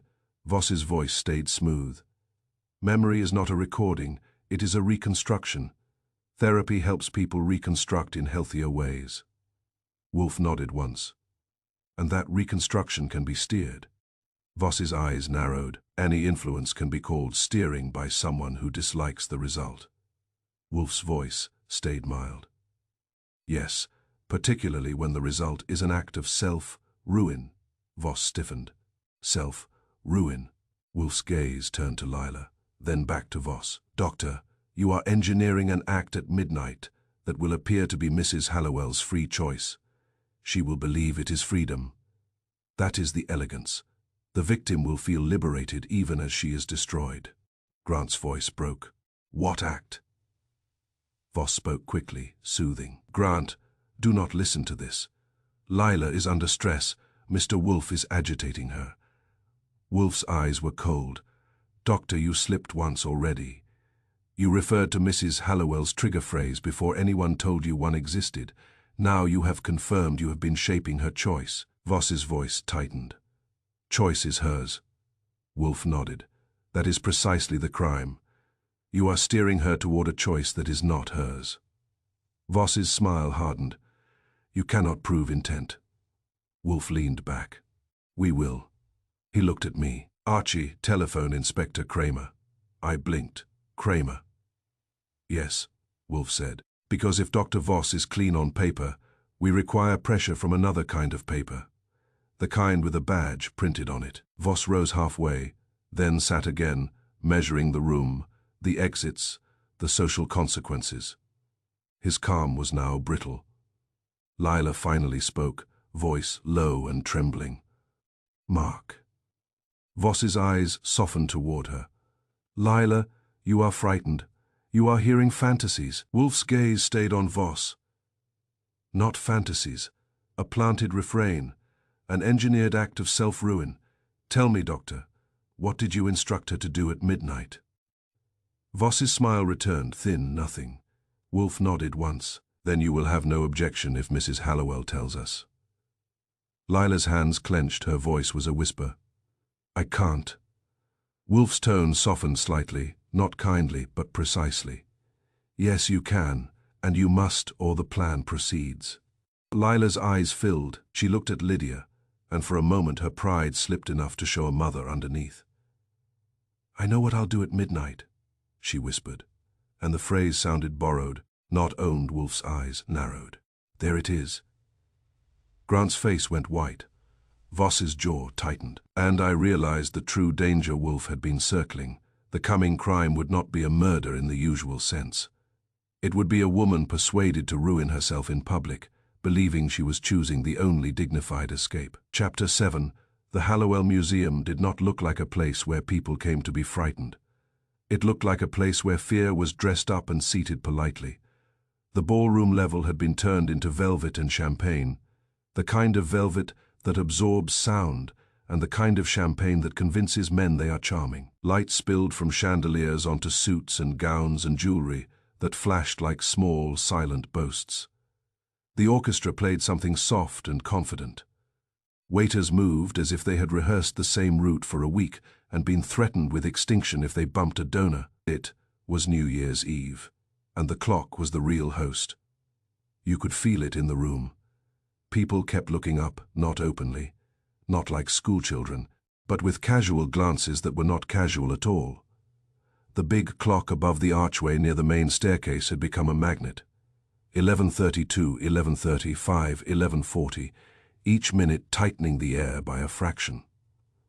Wolfe detests public functions. He considers them attacks on intelligence. He had agreed to attend this one for the same reason he sometimes agrees to eat something he dislikes, because there are occasions when refusal costs more than endurance. The Hallowells had arranged a private alcove for him near the dais, a comfortable chair positioned so he could see the room without being forced to mingle. It was as close to his office as you can get in a museum ballroom. Fritz was not present, which made Wolfe unhappy. Champagne was offered, which made him disdainful. He accepted a glass of beer with the solemnity of a man choosing the least offensive compromise. I stood behind and slightly to the side, because that is where an assistant belongs when the room is full of people who like their lies overheard. Saul Panzer and Fred Durkin were present too, not in a clump, not like bodyguards, but positioned with the quiet competence of men who can turn chaos into geometry. Grant Hallowell was everywhere and nowhere at once. He moved through clusters of donors, shook hands, smiled, listened, and kept glancing toward the clock, as if it were a judge preparing a sentence. Lydia stayed close, watching her mother with the wary attention of someone guarding a candle in wind. Lila Hallowell was the center of it. She stood near the front, greeting guests as if she were hosting her own coronation. Her gown was elegant, her hair perfect, her smile bright. The smile was too bright. It had the hard shine of something held in place. She looked as if she was holding herself together with teeth. Dr. Mark Voss hovered at her shoulder, like a courteous shadow. He did not cling. He did not fuss. He simply remained near enough to be part of her picture, the way a well-chosen accessory remains near enough to be noticed without being questioned. Tessa Rowan was there too, laughing a little too loud, touching arms, dropping comments like confetti. She looked carefree, but her eyes moved carefully. She looked at Lila, at Grant, at the clock, and at Wolfe's alcove, more often than someone with nothing to hide would look. Wolfe watched without looking like he was watching. That is one of his talents. He can sit in a chair, appear bored, and still take the temperature of a room with precision. At 11:42, Grant approached Wolfe's alcove, with Lydia beside him. His face was pale, and his smile looked like a disguise he had forgotten how to wear. "Mr. Wolfe," Grant said. Wolfe nodded. "Mr. Hallowell." Grant glanced at the clock and then forced his gaze back. "We are behind schedule." Wolfe's eyes narrowed. "You have delayed your announcement." Grant's jaw tightened. "I cannot, not yet." Wolfe's voice was calm. "You were instructed not to announce it at all." Grant's eyes flicked. "You were also instructed to prevent a collapse if I do not speak." "Evan Lark will," I said. "Is Evan here?" Grant's mouth tightened. "He is on the list. I have not seen him." Lydia's voice was tight. "I saw him earlier. Near the gallery doors, he smiled at me as if he owned my memory." Wolfe's eyes narrowed. "Where is he now?" Lydia shook her head. "I do not know." Grant's hands clenched and unclenched. "Mr. Wolfe, my wife is barely holding on. If Evan speaks, she will collapse. If I speak, she will collapse.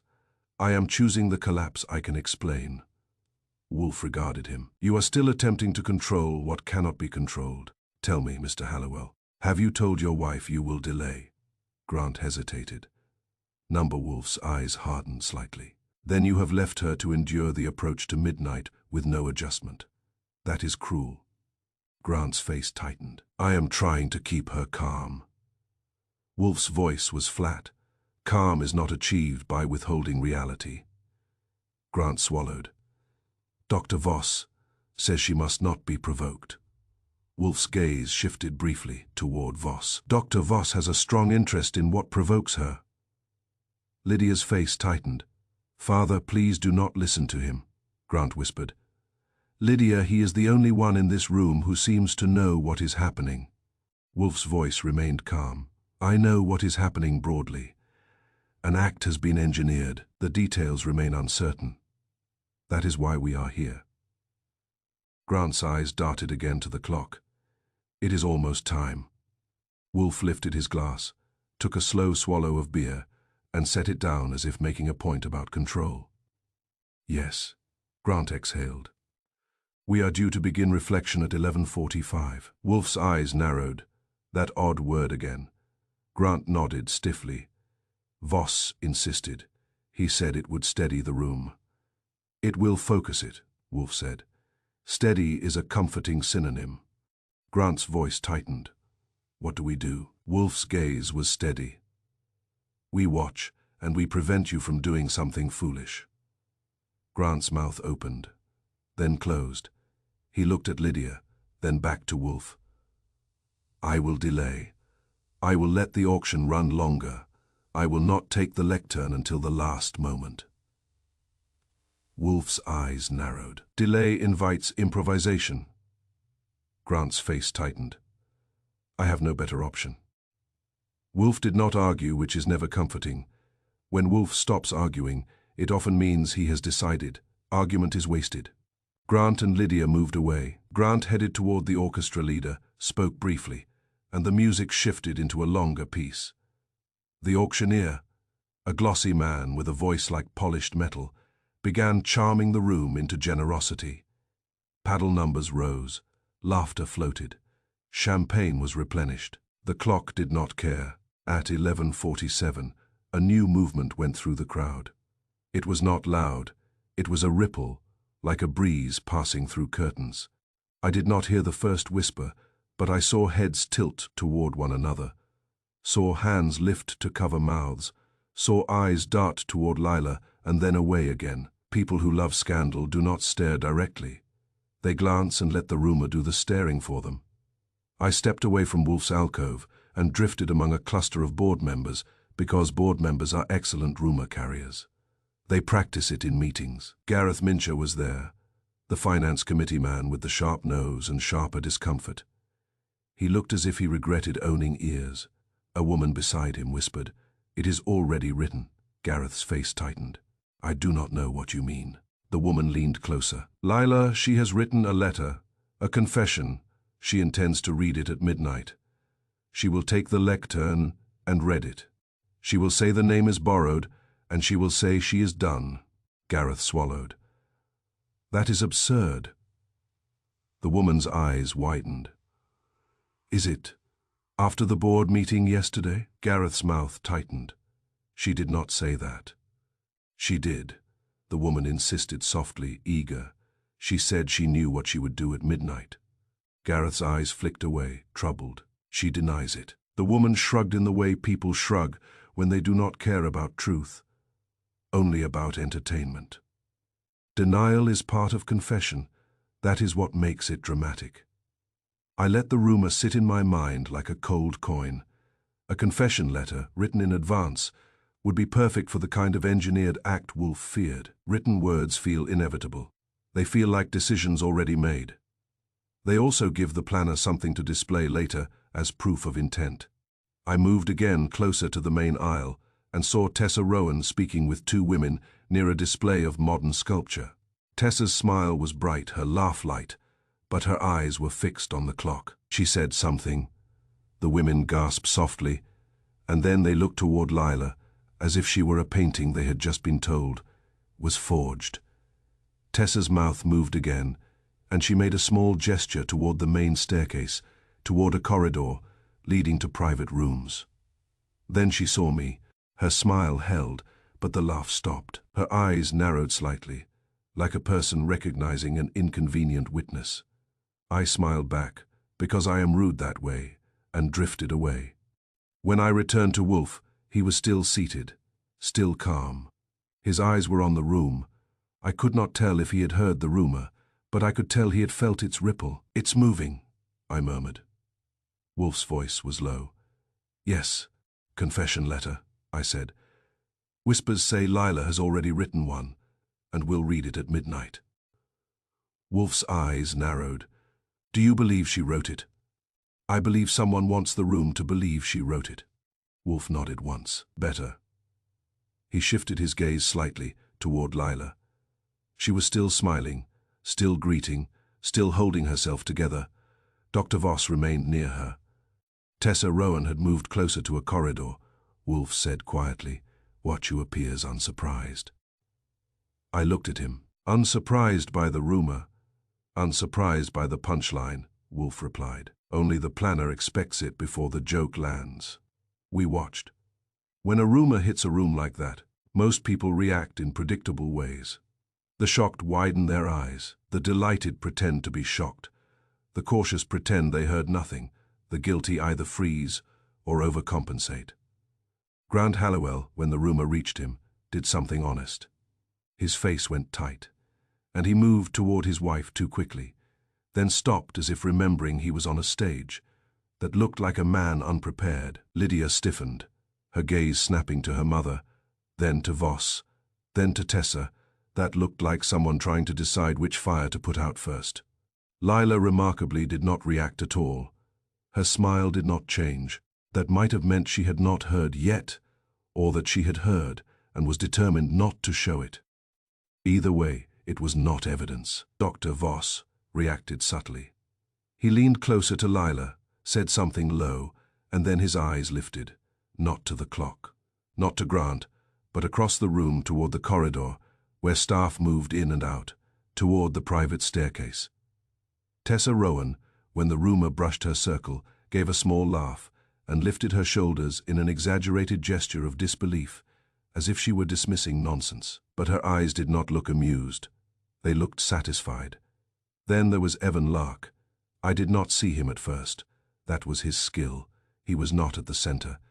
He was near the edge, where the light fell softer and the watchers were less alert. He stood near a doorway leading toward the gallery wing, holding a champagne flute he did not drink. He wore a dark suit, a calm expression, and the faint smile of a man attending his own plan. When the rumor reached the people near him, I saw no surprise in his face. I saw acknowledgement, not a nod, not a grin, just a slight narrowing of his eyes, as if confirming that the room had received the message. Wolfe's voice was quiet. "There, you saw him," I murmured. "I felt him," Wolfe said. "But yes, I see him." Evan Lark's gaze shifted briefly toward Lila, then toward Voss, then toward the clock. It was a triangle of attention. "It looked practiced," I said. "He expects the confession letter." Wolfe's eyes remained steady. "He expects the room to expect it. That is more important." The orchestra finished the elongated piece. The auctioneer glanced toward Grant, a question in his eyes. Grant stepped forward and spoke into the microphone with a smile that did not reach his eyes. "Ladies and gentlemen, we are slightly adjusting our schedule tonight. Please enjoy a few more moments of the auction while we prepare for our midnight remarks." A polite ripple of laughter and applause, the kind people give when they do not want to look irritated. The clock read 11:56. Lila's smile tightened further. Her shoulders lifted slightly, as if her body were bracing against impact. Voss leaned in and murmured something. Lila's lips moved silently. From where I stood, I could not hear it, but I knew the sentence. "If it's not blood, it's not real," Wolfe said softly. "He is making her rehearse," I swallowed. "And the rumor is sharpening the knife." Wolfe's gaze remained calm. "A knife is too simple. This is an idea with a schedule." Evan Lark shifted position subtly, moving closer to the corridor leading backstage. He did it with the casual ease of a man who belongs. But his direction was not random. Wolfe's voice dropped. "Archie, follow Lark." I hesitated. "You want me to leave you here?" Wolfe's eyes flicked to mine. "Yes." "Alone with the clock?" I said. "With Saul and Durkin," Wolfe replied. "Go." I moved into the crowd, slipping between donors and waiters, letting the noise cover me. Lark headed toward the corridor, and I followed at a distance that would not provoke him. As he reached the corridor entrance, he paused and turned his head slightly. His eyes met mine. He smiled, just a little, as if greeting an acquaintance. Then he stepped through the doorway and disappeared toward the private wing, where letters could be written, doors could be locked, and a woman could be guided toward a choice that was not hers. The clock ticked toward midnight, and I followed the man who seemed to know the punchline before the joke had even been told. Chapter 8 at 11:59, the room changed its sound. It did not get louder. It got thinner, as if the air had been stretched. Laughter still floated from the auction tables. Champagne still moved in silver trays, and the orchestra still filled the spaces between words. But every noise had a faint edge to it, because the minute hand was about to step onto a number that made people believe something important would happen, even if nothing did. The clock was not just keeping time. It was keeping the room obedient. I was not near Wolfe when the last minute began. I was in the private corridor beyond the gallery doors, where museum quiet replaces ballroom noise, with a hush that feels like expensive dust. Evan Lark had led me there, as if he had been showing me the route all along. He walked with the calm of a man who belongs. He did not hurry. He did not glance over his shoulder. He did not need to. He had the kind of confidence that comes from believing the next scene is already written. He slipped through a door marked staff only, and I followed at a distance that made me look like a man who had merely taken a wrong turn. In New York, nothing is more useful than appearing slightly lost. People ignore you out of courtesy. Inside was a narrow service corridor. There were storage cabinets, a maintenance cart, and a small stairwell leading up to offices used for meetings and private donors. I saw Lark pause near the stairwell door, take out his phone, and tap a message with one thumb. His face did not change. His eyes did not look urgent. He sent it the way a man sends a reminder to himself. Then he pocketed the phone and went up the stairs. I went up too. Lark walked to the far door, knocked once, and entered without waiting. I reached the corner, careful, and looked. The door was cracked enough for me to see a slice of the room. It was a donor office, tasteful and bland, with a desk and a couch and framed photos of the museum's grand opening. Dr. Mark Voss stood near the desk, jacket still perfect, expression calm. Tessa Rowan was there too, perched on the couch with her hands clenched together, looking less bright now, more strained. She had the look of a woman who had chosen a side and now resented the cost. Lark spoke softly. I could not hear the words, but I saw the gestures. He held up his phone briefly.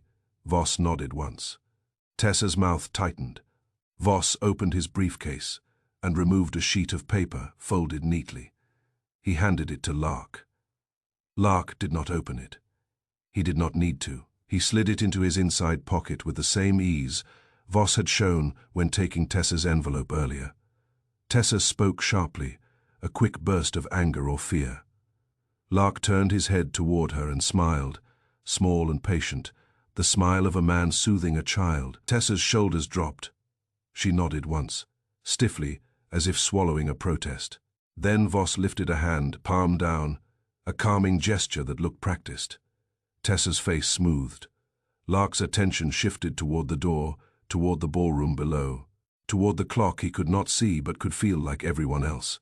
I stepped back before any stray glance could catch me. I had seen enough. They were not improvising. They were coordinating. That meant Wolfe was right. I reached Wolfe's alcove as the orchestra's last notes drifted away, and the room rose into a polite standing attention. Grant Hallowell was at the edge of the dais, smiling with the expression of a man standing on a trapdoor. Lila stepped forward. She did it smoothly, with composure that looked almost beautiful. The smile was still there, bright and hard, but now it had a new quality. It had settled. It looked less like strain and more like resolve. That frightened me more than any shaky breath. Voss and Tessa had returned to the ballroom, positioned near the front as if they belonged to the family's picture. Evan Lark stood off to the side, near the gallery entrance, watching with the patient satisfaction of a man who believes the script will hold. The clock struck midnight. There was applause, automatic and relieved. New Year's cheers rose. Glasses lifted, kisses exchanged. Then the applause dwindled, because the microphone had been placed and the room had been trained to listen. Lila took the microphone as if taking a pledge. Her voice carried clearly, and it was calm as marble.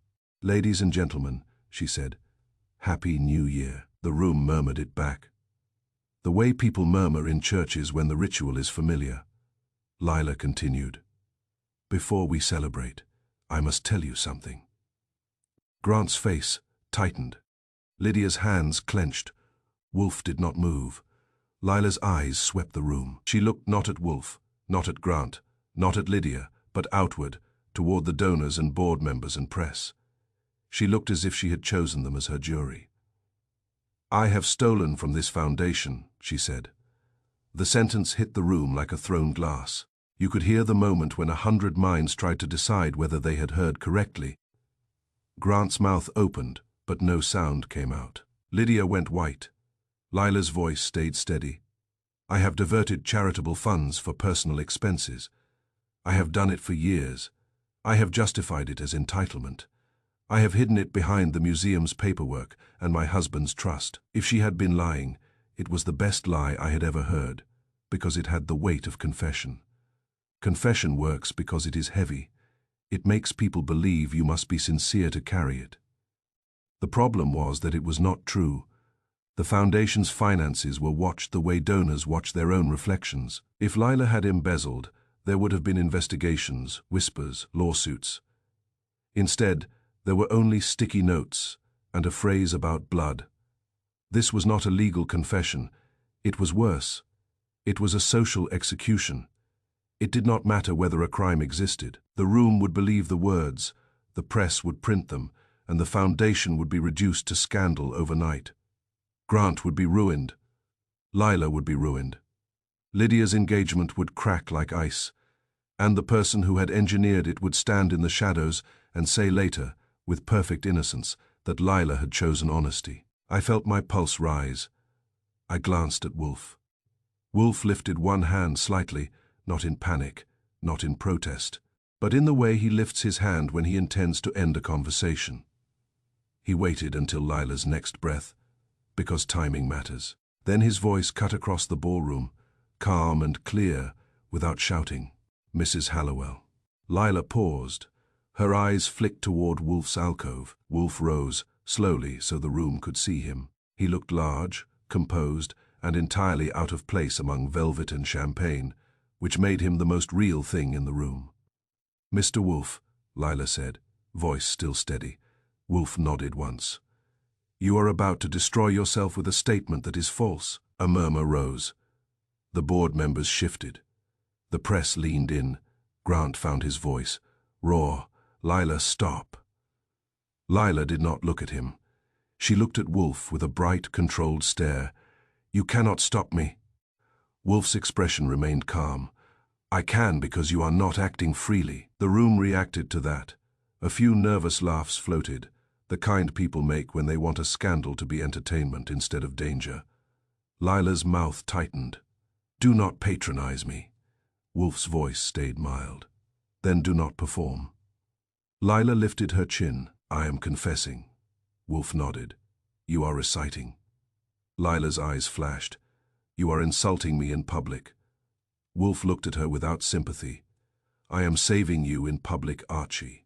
I stepped forward, because when Wolfe uses my name like that, he is not asking. He is placing a piece. "Yes," I said.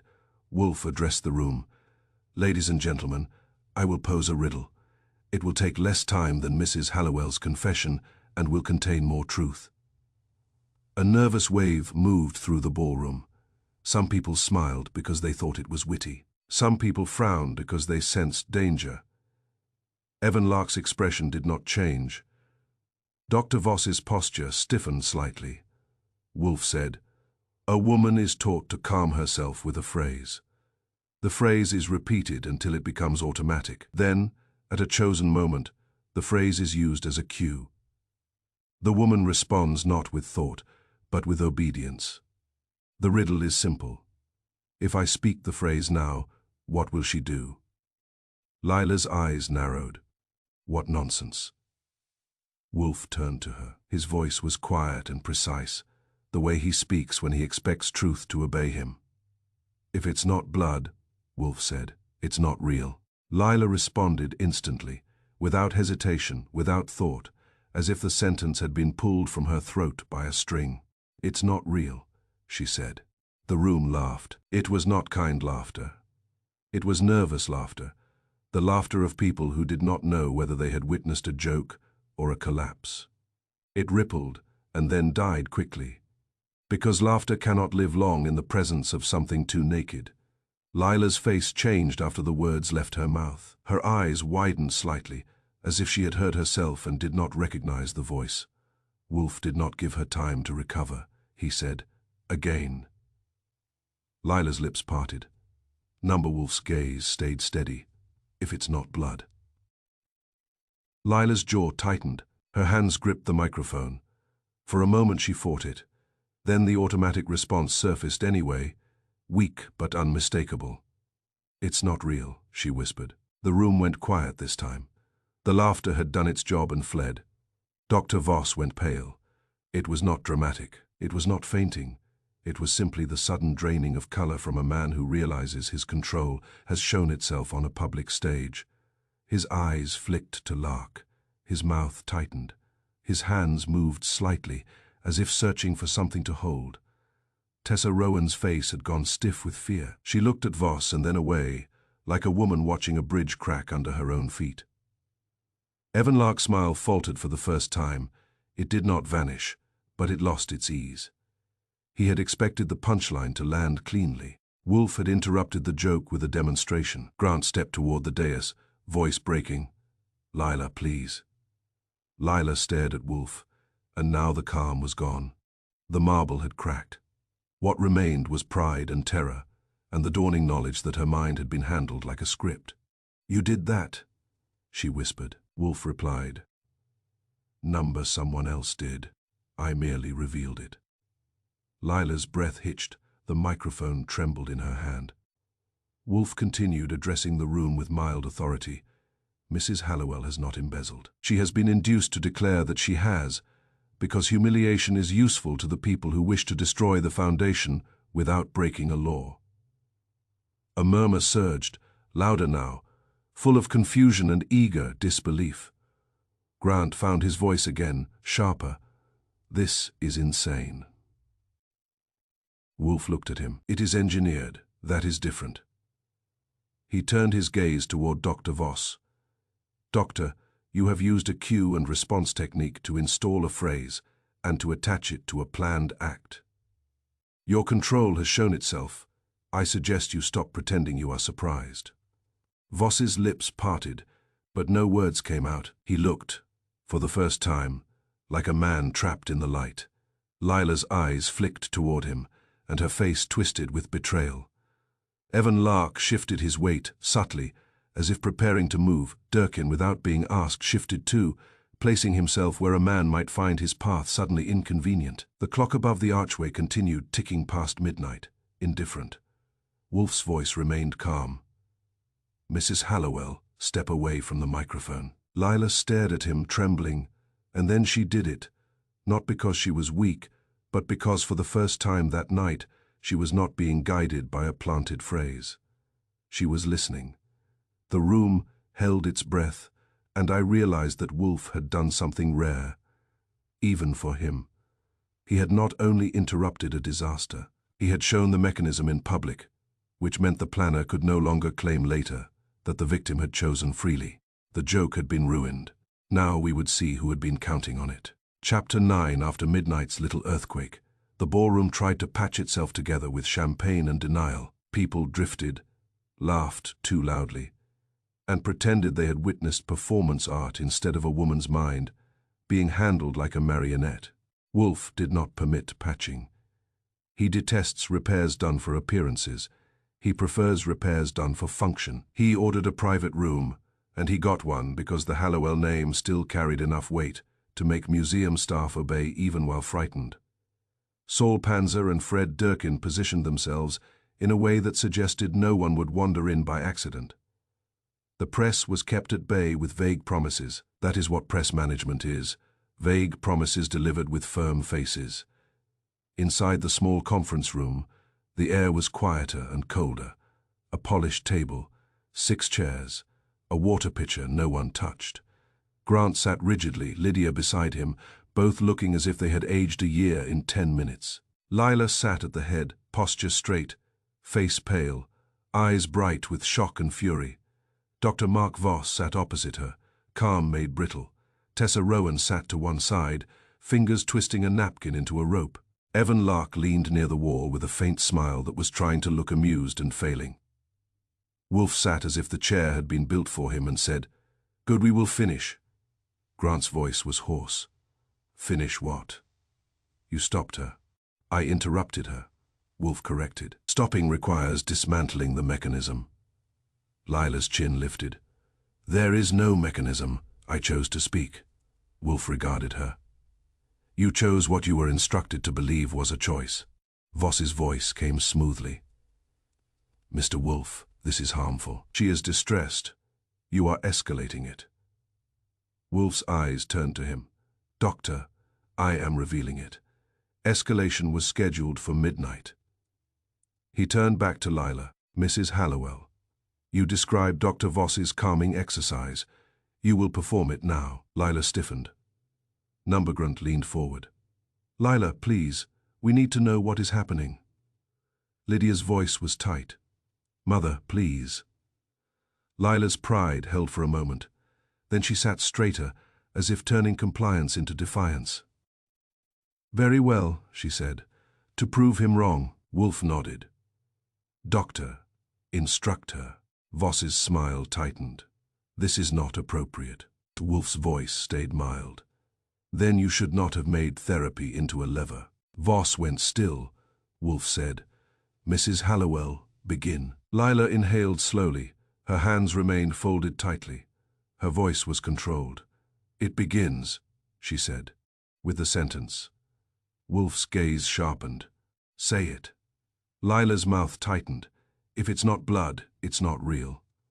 Wolfe said. Again, Lila repeated it, slower, as if making herself hear it. If it's not blood, it's not real. Wolfe nodded. Now, you name objects, Lila said. Proceed. Wolfe told her. Lila's eyes moved around the room as if the objects might change. Table, window, clock, folder, chair. Wolfe watched her with a still intensity. Now, you breathe, Lila said, and took a slow breath. Wolfe waited until her shoulders settled. Now, the final step, the plan. Lila's jaw tightened. There is no plan. Wolfe's voice was calm. You told me the exercise ends with you telling yourself what you will do. That is a plan. Lila's gaze flicked, quick toward Voss. Voss's eyes met hers for a fraction, then slid away. That fraction was enough. Lila's voice tightened. It is not a plan. It is a choice. Wolfe's eyes narrowed. A choice prepared in advance, rehearsed and timed. That is a script. Lila's face reddened with anger. You are twisting it. Wolfe leaned back slightly, as if conceding. Very well, then we will test a simpler matter. He looked at me. Archie, paper. I took a museum memo pad from the table and slid it to Wolfe. He tore off a sheet, wrote something in large letters, folded it, and placed it in front of Lila. Do not open it, Wolfe said. Lila stared at it. What is that? A prediction, Wolfe replied. And predictions are useful when the behavior is not free. Voss's smile returned faintly. This is theatrics. Wolfe looked at him. No, Doctor. This is exposure. He turned to Lila.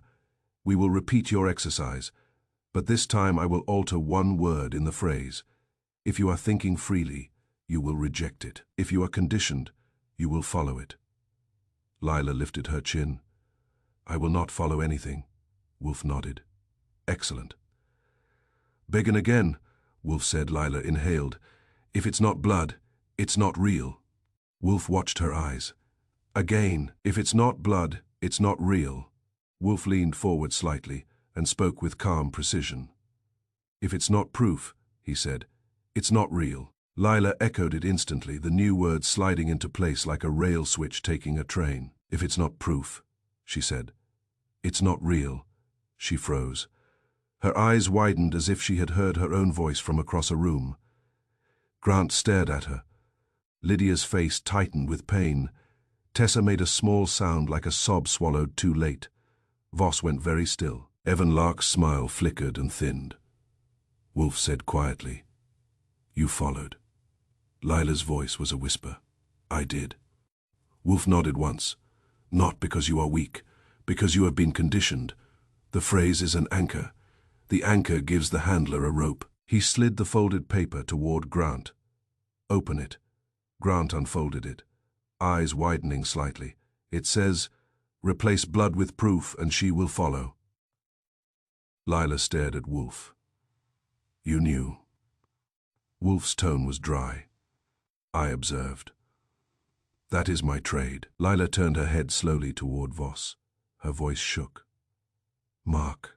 Voss's calm was now tight. Lila, you are distressed. Mr. Wolfe is manipulating you. Wolfe's eyes turned cold. I altered one word. That is not manipulation. That is demonstration. Tessa's fingers crushed the napkin. Her breathing had sped up. Wolfe's eyes moved to her and stayed there. Mrs. Rowan, Wolfe said, you are uncomfortable. Tessa's face flushed. This is obscene. It is, Wolfe agreed, and you paid for it. Tessa jerked as if struck. I did not. Wolfe's voice stayed calm. Archie observed you meet Dr. Voss in a cafe yesterday. You passed him an envelope. Voss's jaw tightened. The faintest tell of a man feeling his footing shift. Tessa whispered. It wasn't like that. Then explain, Wolfe said. Tessa's voice broke, then hardened. Grant planned to announce his adoption, that he is not blood. Do you understand what that would do? Grant's face tightened. To whom? Tessa's eyes flashed. To everyone who has built their place around that name, to the board, to the old families. To me. Lydia's voice was sharp. So you decided to break my mother. Tessa flinched. I decided to stop Grant. Grant's mouth opened. By humiliating my wife. Tessa's shoulders rose, then fell. By keeping him manipulable. Wolfe nodded once, satisfied. There it is. He turned to Voss. Doctor, you and Mrs. Rowan planned to push Mrs. Hallowell into public self-destruction so Mr. Hallowell would abandon his confession and remain dependent. Dependent people are easy to steer. Voss's smile was thin. This is speculation. It is structure, Wolfe replied. Mrs. Rowan supplies motive, you supply method. The confession of embezzlement was chosen because it is humiliating and plausible enough to detonate the foundation. It also forces Mr. Hallowell into crisis management instead of honesty. Grant's voice was raw. You would have destroyed the foundation. Tessa's face twisted. Better destroyed than diluted. Lila stared at Tessa, shaking. You smiled at me. You joked about blood. You fed me those lines. Tessa's eyes filled. I was afraid. Wolfe's tone remained flat. Fear is a motive, not a defense. He looked around the table, forcing every face to stay with him. And the deadly part, Wolfe said, is not the gala. It is the repetition. Tessa blinked, deadly. Wolfe nodded. Repeated induced breakdowns are not harmless. They can become irreversible. Panic, rehearsed and reinforced, can break a mind permanently. If Mrs. Hallowell had been pushed into a public collapse again and again, the result could have been a psychological collapse from which she might never recover. Grant's face went white. Lydia's hands clenched. Tessa's voice shook. We did not mean to kill her. Wolfe's eyes were cold. Meaning is irrelevant. Outcome is what matters. That is murder by suggestion, without a bruise. Voss's voice tightened. That is melodrama. Wolfe regarded him. No, Doctor, it is medicine misused. Evan Lark spoke from the wall, voice amused and irritated. And where do I fit in? Wolfe's gaze shifted to him. You fit as a distraction, the theatrical threat. You kept them looking outward while the real scheme worked inward. Lark's smile returned faintly. I have no idea what you mean. Wolfe's voice stayed mild. You will, Inspector Kramer will explain it. Almost on cue, heavy footsteps sounded in the corridor. Saul opened the door, and Inspector Kramer entered with his coat half open, and his face already annoyed. He took in the room, saw Wolfe, and groaned. Wolfe, what now? Wolfe gestured gently toward Voss and Tessa. A crime without bruises, Inspector. You may find it refreshing. Kramer's jaw tightened as he looked at them. Archie, start talking. I did. And as I spoke, I watched Voss's calm finally crack, not into panic, but into calculation, the look of a man measuring how much paper a badge requires before it becomes handcuffs. Chapter 10, if you want a neat ending in New York, you had better hire a novelist. Life here prefers its conclusions, jagged, delivered late, and paid for in small humiliations. Wolfe, however, has always insisted on a certain kind of order, not for comfort, for clarity. When he says a case is finished, he means the mechanism has been exposed, and the culprit can no longer pretend the outcome was an accident. We were back at the brownstone the next day because Wolfe refuses to do final work in borrowed rooms. Also, he was still sulking from having missed 2 orchid hours, which is as close as he comes to moral outrage. The office looked normal. The red leather chairs sat obediently. The globe was in its place. The winter light came through the window as if nothing unusual had happened the night before in a museum ballroom. Fritz moved quietly, because Fritz has the good sense not to intrude on Wolfe's satisfaction. Inspector Kramer arrived in a mood that could have curdled milk.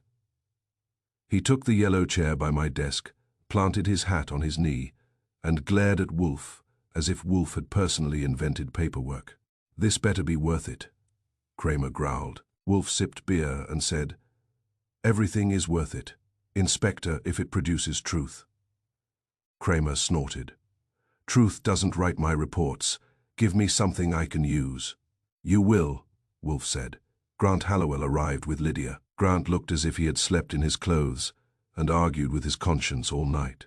Lydia looked tired but harder, as if exhaustion had stripped away the last polite layers. Lila Hallowell arrived separately, and that told me more than anything else could. She came without Voss. She came without her husband's escort. Her posture was straight, her face composed, and there was a new quality in her eyes. Not calm, not hysteria, something colder and clearer decision. Dr. Mark Voss came last, escorted by a detective Kramer had brought, who looked like he'd rather be anywhere else. Voss's suit was still perfect. His smile was still professional. But his eyes had changed. A man can keep his posture. He cannot always keep his certainty. Wolfe regarded the gathered faces as if he had arranged them for his own convenience, which he had. Sit, Wolfe said. They sat. Voss started to speak. Mr. Wolfe, I have retained counsel. I will not. Wolfe lifted a hand. You will, Doctor. You are in my house. Courtesy is not optional. Kramer grunted. Wolfe, if he wants a lawyer, he gets one. He may have one, Wolfe said. Later. First he will listen.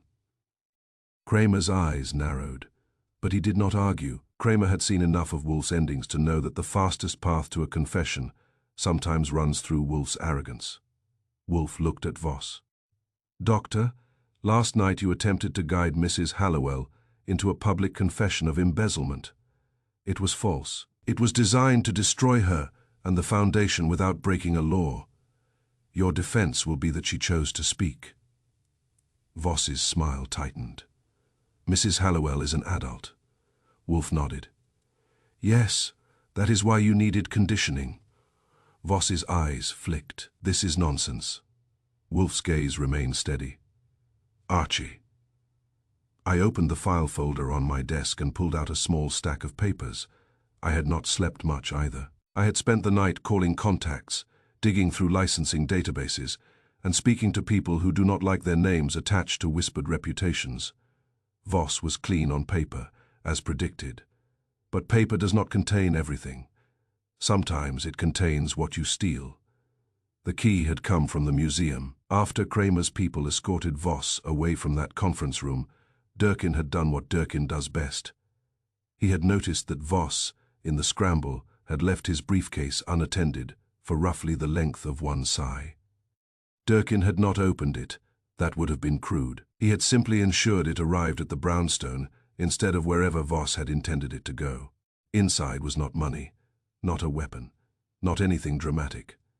It was worse, session notes, typed, clipped, with headings and timestamps, the kind of documents that look innocuous until you read them with an understanding of what was nearly done. I handed the stack to Wolfe. Wolfe did not read them. He had already read them.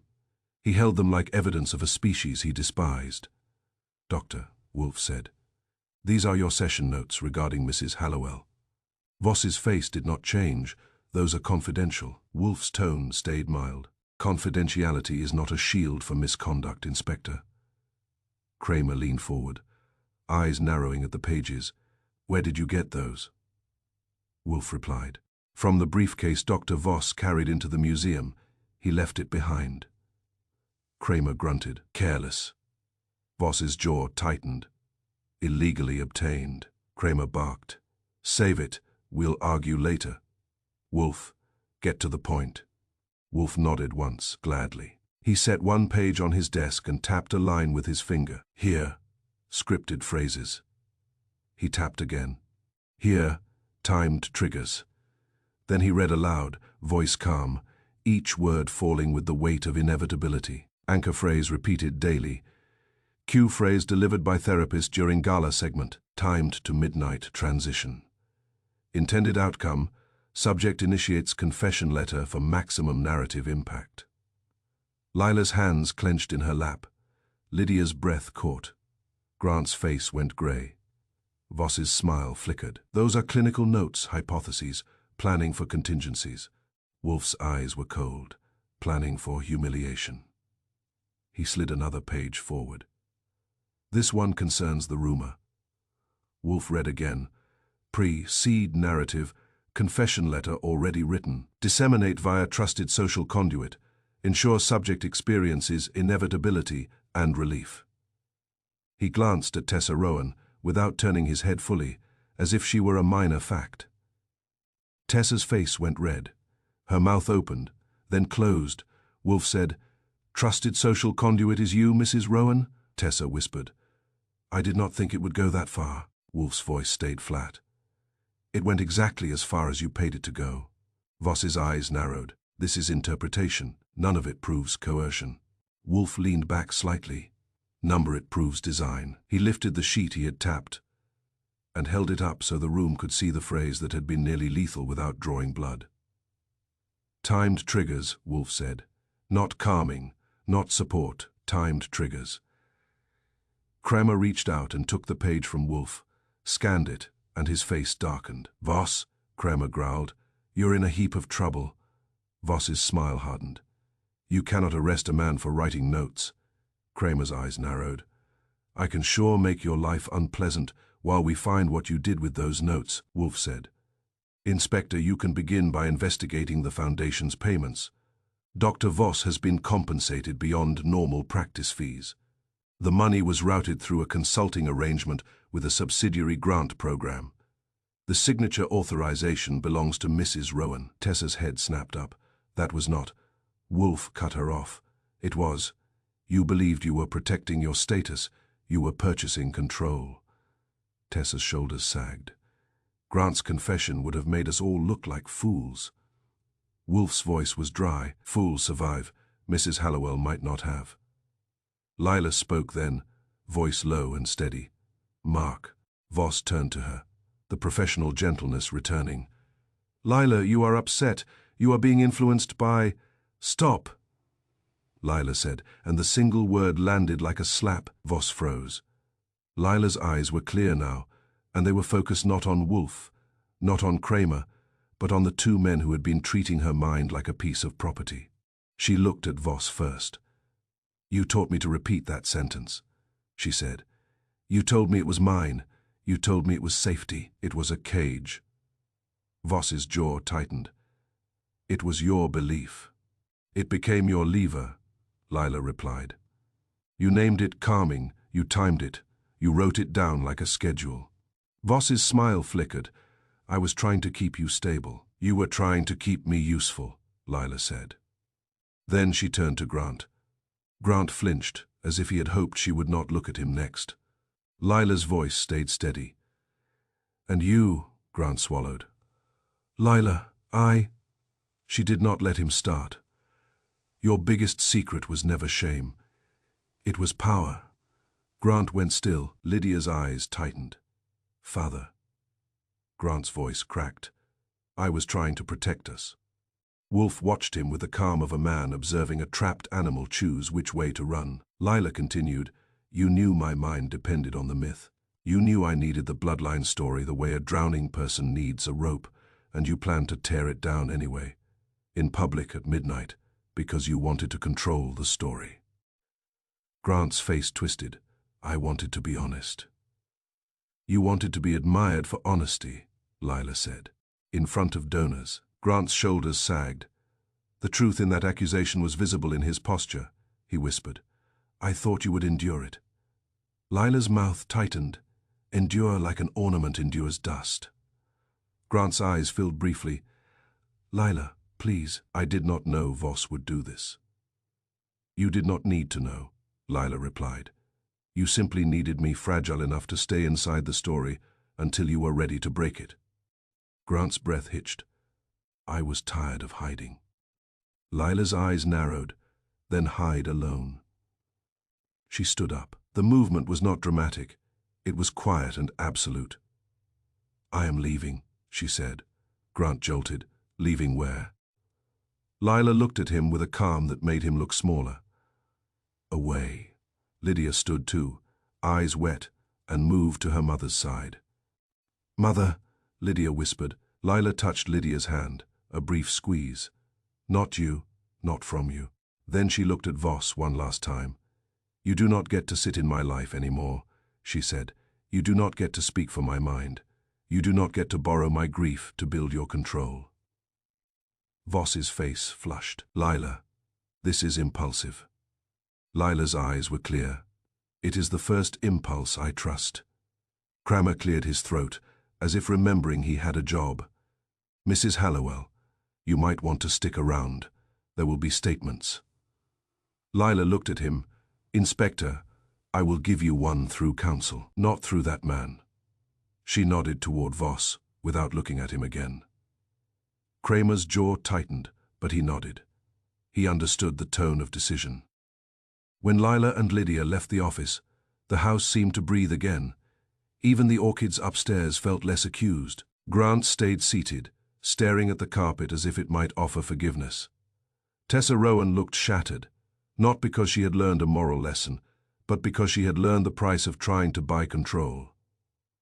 Voss sat still, the professional calm now stripped of its authority.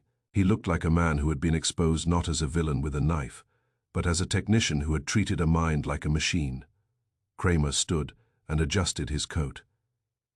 All right, Voss, you and me are going downtown. Voss's smile was thin. On what charge? Kramer's eyes narrowed. We'll start with fraud, improper billing, conspiracy, and we'll see what else fits once I talk to people you thought would stay quiet. Voss stood slowly, and for the first time his eyes flicked toward Wolfe, with something like hatred. Wolfe met that hatred with indifference. Indifference is Wolfe's sharpest blade. When Kramer and Voss were gone, and Grant had finally left with the slow walk of a man whose life had been rearranged, the brownstone returned to its usual order. Fritz appeared with coffee.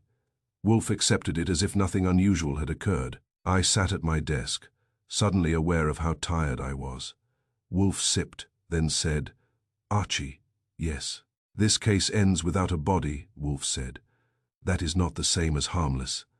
Lucky, I replied. No paperwork for me. Wolfe's eyes narrowed slightly. Do not be flippant. I raised an eyebrow. You're telling me this was deadly? Wolfe's voice was calm, and in that calm there was more conviction than in a shout. Yes, he said.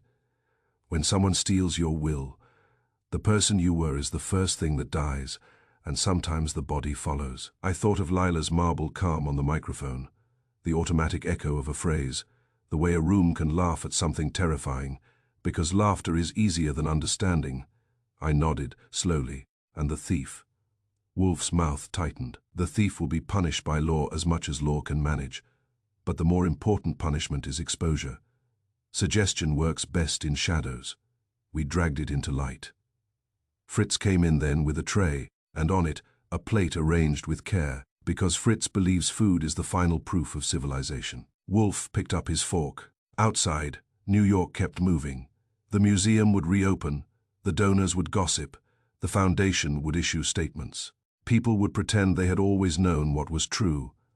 Upstairs, the orchids waited, indifferent and precise, blooming on schedule, and somewhere uptown, a woman who had been trained to doubt her own mind was finally choosing a thought that belonged to her.